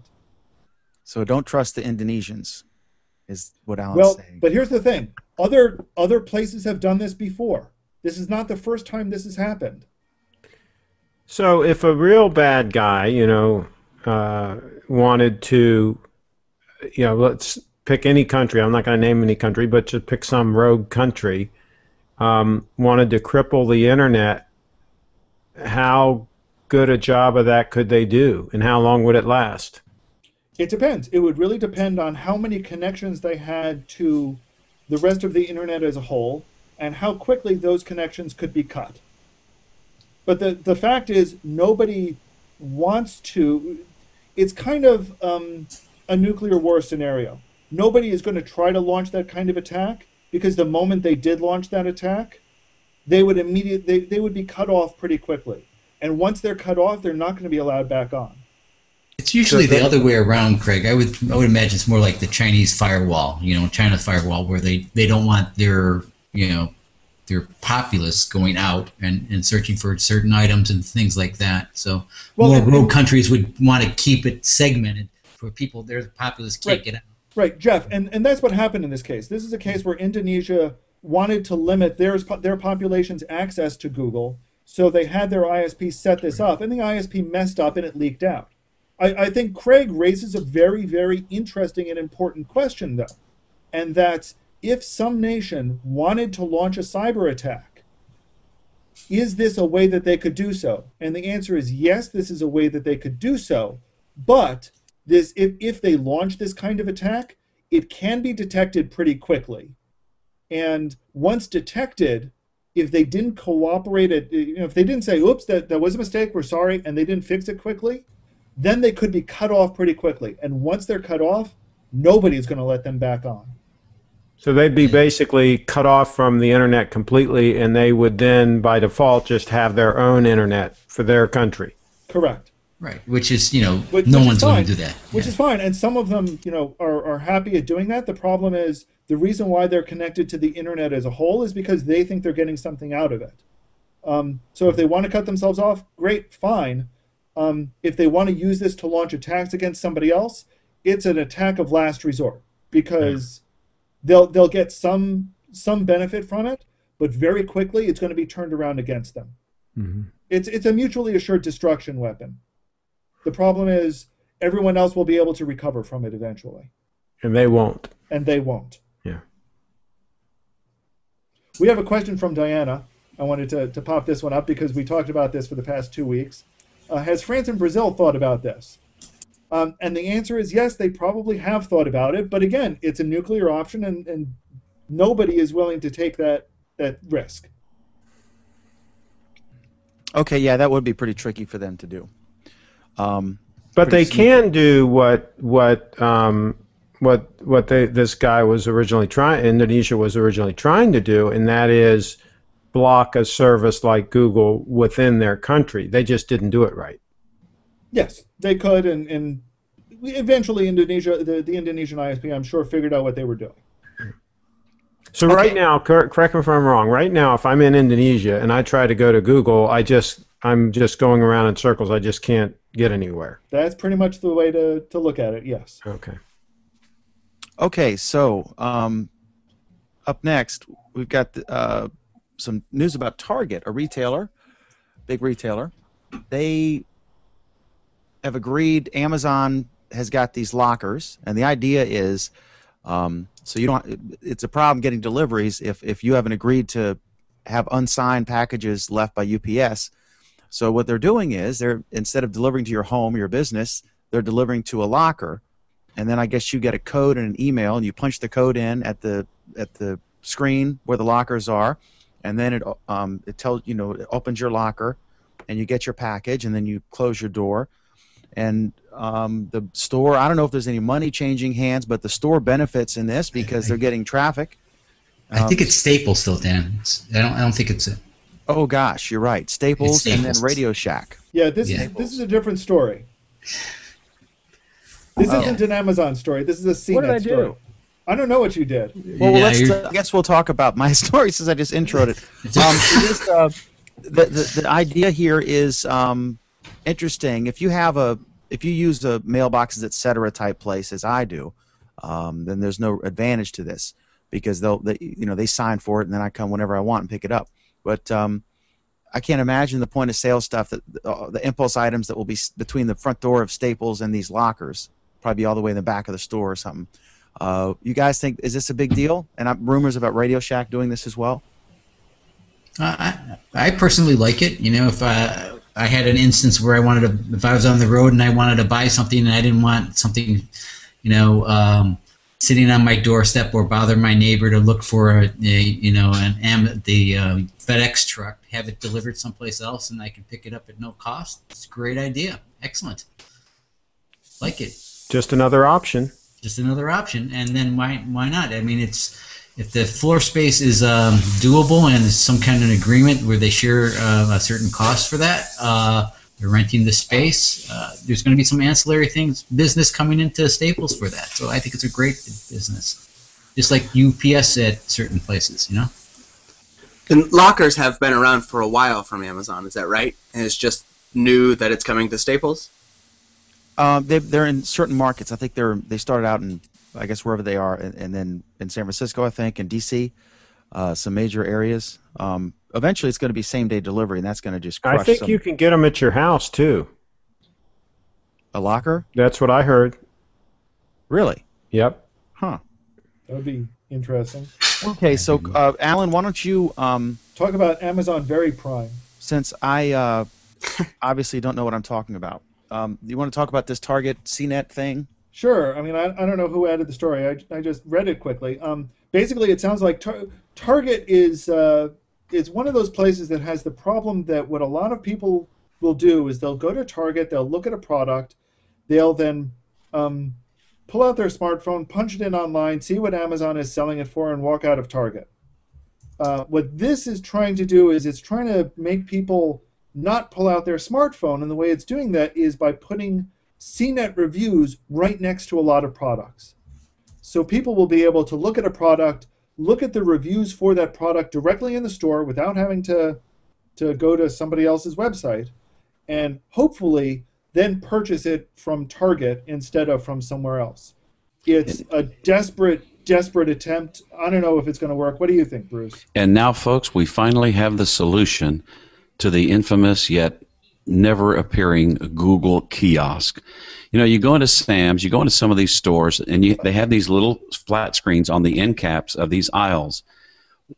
Google could professionally do a really sharp video right on the end cap of an aisle in the technology department that would espouse the benefits of the Nexus 7 or the Nexus phone, and it would be so easy to do, and they could upgrade their presentation quite easily. I think this could be the solution. What do you think? I do know that they would charge for that. Certainly they would charge for that. They would charge for floor space for a kiosk as well. That's one reason Apple charges so much. Not only to make profit, but to pay for all that marketing. Has anyone gone into a Kohl's recently? A Kohl's store? They have video displays instead of like the products and how much it costs. So it's a video. The next step would be, you know, a review on that video. They would just click on it. So there's kind of like they look like the old watches. It's LED or LC, whatever it is, but they can, I guess, from a computer, they can control the pricing, and if something, if the sale ends or whatever, bam, you see it like on shoes and stuff. Exactly. And it's very efficient. But yeah, I always wondered why, when I go into Walmart has a nice website with many products reviewed by the consumers. See, they're going to cherry pick the stuff that has a good review from CNET. If they pan it, it ain't going to be in Target, right? So, it just, and of course CNET has advertisers, and I'm not calling into question their integrity or anything, but you know, I think they're honest. But this is not going to provide an unbiased experience. I don't know why. Frequently, I'll go into a product if I see something strange, like the soda stream, the thing you make your own soda, and it's kind of a hassle. But I would, I've seen it demoed. But if I was interested in that thing, I would I was like, is this thing going to break? Is it garbage or is it good? And so I would scan it, even if I was going to buy it there. I would scan it to get the reviews on Amazon. Because they have they've got this great, you can take a picture of a product or take a thing, but they don't release that information, because I'm more interested in something has 300 reviews and 4 stars. That's way more interesting to me and valuable than CNET. Said it. It's just one step away from price matching with Amazon. It's one step removed. Like, Best Buy is going to match Amazon's pricing during the holidays. It's just going to be, that's what's going to happen. They're just trying to avoid the price match, So. Well, they're tired of being turned into a showroom and not a sales room. Go ahead, Kyle. But if they're going to partner with anyone in something like this, CNET is the website to do it, because it's the most general consumer friendly as far as tech products are concerned. And they don't hardly go into really significant details or specifics. It's much more about the general experience, which I think people will relate to, and I think it's a good move from Target. It's good revenue for CNET. I'm sure they're getting compensated for this. Yeah. And how many Target shoppers do you think are really that familiar with CNET and are much more familiar with Amazon stars and likes? Well, the problem is, what other review site is there other than CNET that doesn't sell their own products? There's like Newegg, they sell their own products. There's Amazon. Okay, that's a fair point. But CNET reviews so much stuff. Compared to even the Gadgets and The Verge and TechCrunches of the universe, that they basically, CNET, in my experience, just reviews so much more than all these other tech blogs that are just reviewing, the hot stuff. And they're all consistently produced, relatively the same length. It's a good type of review. And typically, really, they're not that often harsh on products. Are these going to be the standard CNET reviews that you see now, or are these going to be tailor-made specialty reviews that they do just for this target purpose? That's a good question. There'll be a hybrid. There'll be, I'm sure it'll be certain information from the review edited and made pretty. It'll I'm be looking like at Target.com. 5 stars or whatever, 3 stars, whatever it is. I'm looking at Target.com, and I see they have apparently nobody's using their website to review. Oh, there's things. a shocker. Because I see like I looked at iPads and tablets, and I see very few have any reviews or stars, and of the ones that do, it's 1, 2, maybe 3 people have reviewed it. So that's surprising. The kids tablet has 13 reviews. The Nabi 7 kids Android tablet. You watch that Nabi this holiday season. I went and looked at some of the Black Friday deals, and it's showing up in all of them. The Nabi is going to be down to 150, 160 in a lot of places this year. That's going to be the tablet to watch.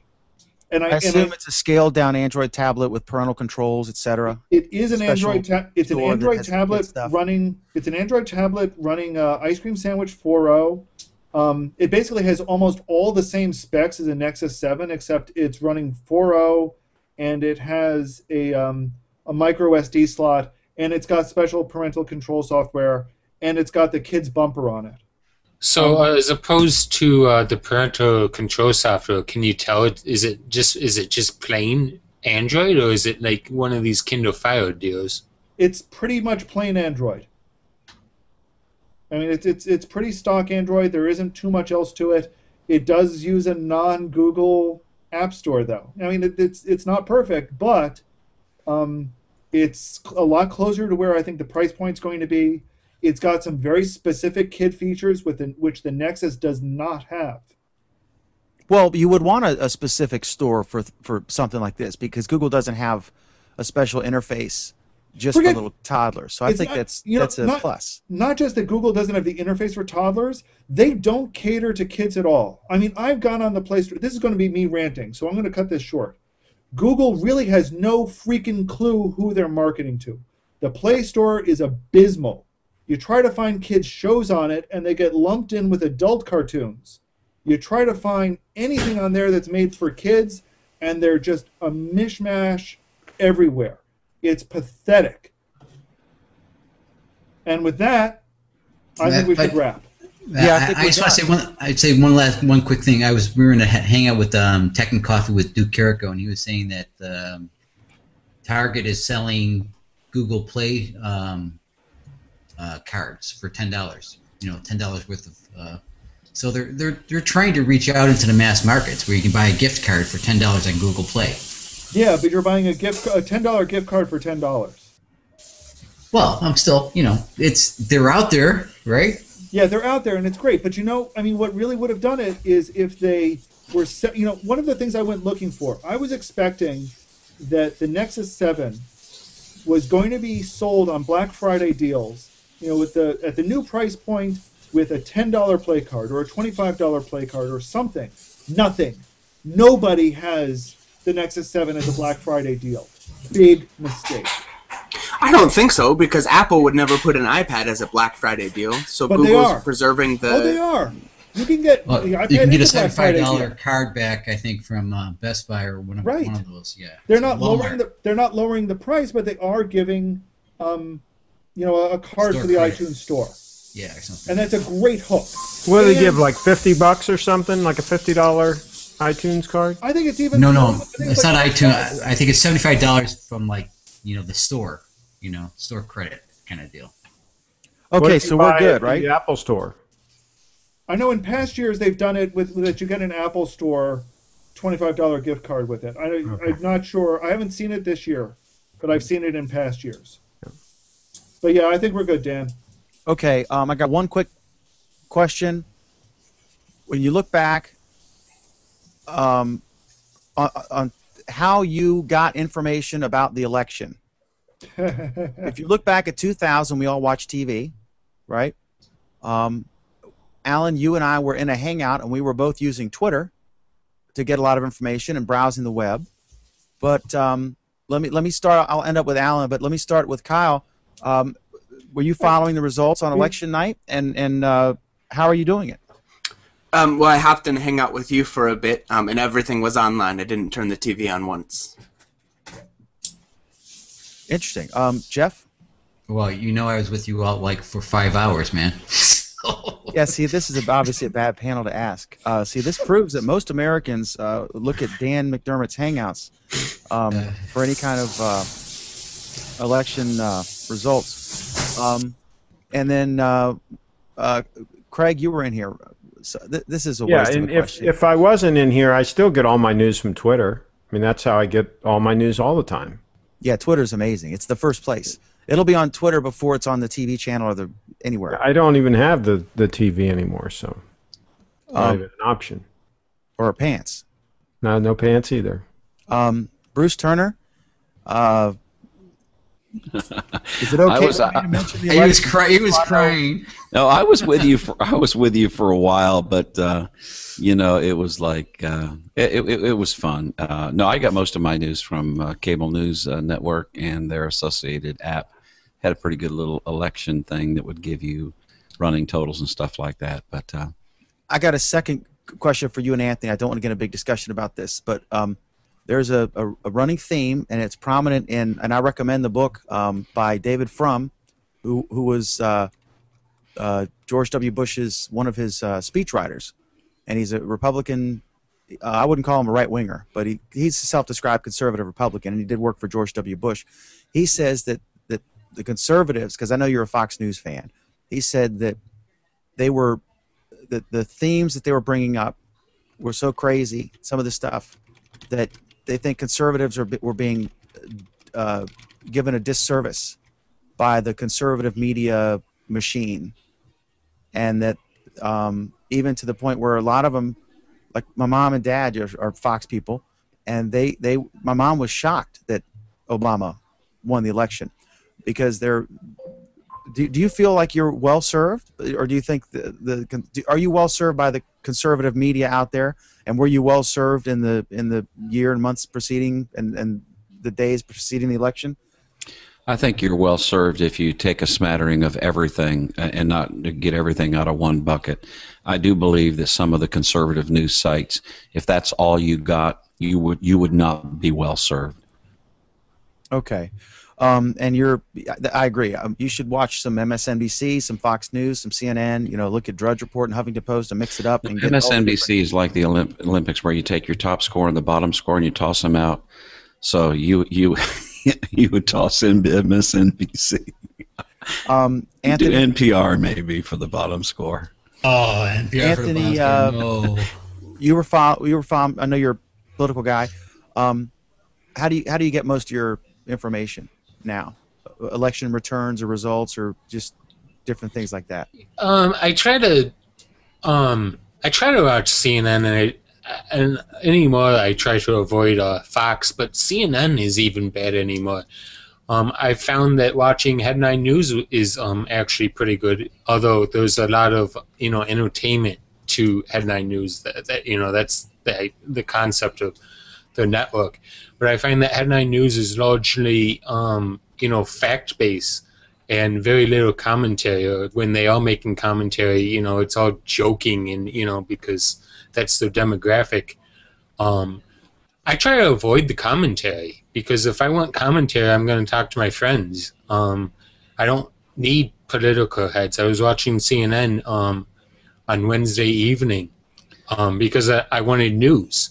And I turned it to headline news, because CNN, it was just political talking heads, and I couldn't stand the Democrat, that was, spewing the Democratic viewpoint, but I also couldn't stand the Republican that was spewing the Republican point of view. It was just ridiculous. So I try to stick to, fact-based news, and especially with politics, that's not always easy at all, but so yeah. Yeah, and Alan, I don't know if he's there or if he's Alan. We were doing a thing, and we were using Twitter. It was amazing. Dave Copeland is with Read Write formerly Read Write Web. I'm not used to that. I don't like their new name. I think it's dumb. But he's a college professor, and he did this wonderful idea to have students sign up in shifts to each watch a different network and tweet any I want to stop you there. stuff. I want to stop you right there, though. What were they doing? They were tweeting stuff from the networks and from the network's TV broadcast. So here we got a really, in some cases, pretty bad translation from what they were reporting on TV to Twitter. And you can go back and look at what we were saying, but a couple of the tweets that came through, we're just looking at it going, is that English? What does that mean? What are they trying to say there? And I think that was the most frustrating thing about the whole thing, was that we were getting this kind of translation midway that sometimes just didn't make any sense. And some tweets were actually just dead wrong. We were counterintuitive when we got the tweet about Nevada going a certain way. I'm going like, no way could that be right, And yeah, it was just kind of interesting. But the idea that the idea has a lot of promise, Alan. I think if you, for example, let's say a news organization like NPR, PBS, or ABC News or whatever, well, it would have to be a newspaper outlet or some sort of non-broadcast outlet or organization. If you actually had a journalist type watching and they were tweeting, and you could have open up a column on TweetDeck or something for that search, or a window on your computer, and you wouldn't have to channel surf. And if there was breaking stuff or really cool something on one of the channels, you wouldn't miss it. Well, but here's the idea has promise. It has promise, but here's the interesting thing. One of the reasons why people were watching the networks isn't because of the breaking news that would suddenly come out. They were sitting there riveted to it because of all of the other discussion and commentary that was going on at the same time. And that's what we were doing as well. In between the stuff that came in, we were talking about, well, what if this state broke this way? And it was the analysis, it was the punditry, it was all of the rest of the conversation that was going on. That's what was so engaging in some cases. It wasn't just the news flash that state X is closed and with 2% reporting, they're going this way. Yeah, there was a little drama with Karl Rove and Fox calling for Obama, and there was that little.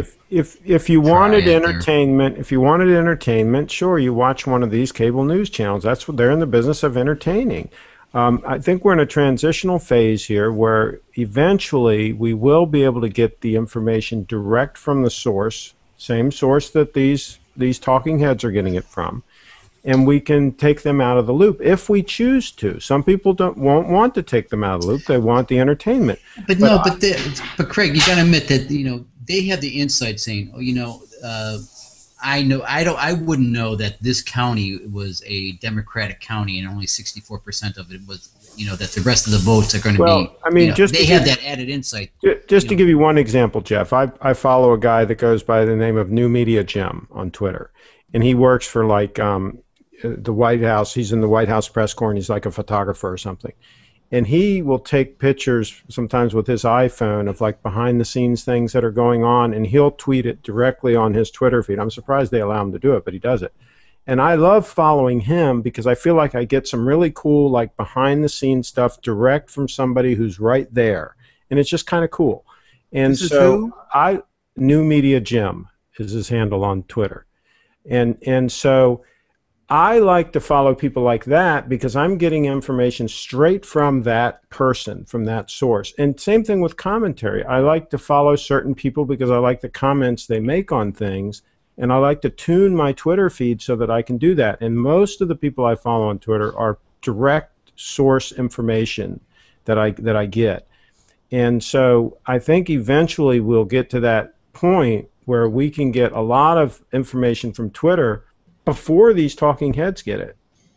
And we're not there maybe yet, but it's going that direction to where if you pay attention to who you're following, you can get some of this information right as they're getting it or before. I think the important thing is the interaction. When you can interact and you feel like you're actually interacting, you're going to be a lot more compelled to listen to people that you can interact with that you trust. we always go back to, Leo Laporte's example. Yeah, CNN, will show information from their viewers, but they have, millions and millions of viewers at any given time, where, Leo Laporte has a much smaller operation, and if you interact with him, there's a very good chance that, you'll be brought into the show, if you have something of value to say. Whereas on CNN, you could have something extremely of value to say, but they're just not going to see it because there's so much coming across the desk that they get overwhelmed.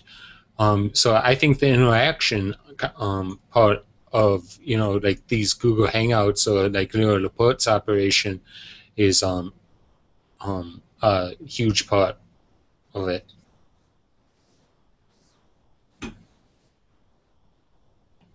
Oops, sorry. Final thoughts, Alan? Nope, no final thoughts on this. All right. So I guess it was great, and we'll close the show. The funniest thing, one of the funniest things, I posted about this scandal with David Petraeus, the director of the CIA general, and he got busted, I guess, having an affair with his biographer.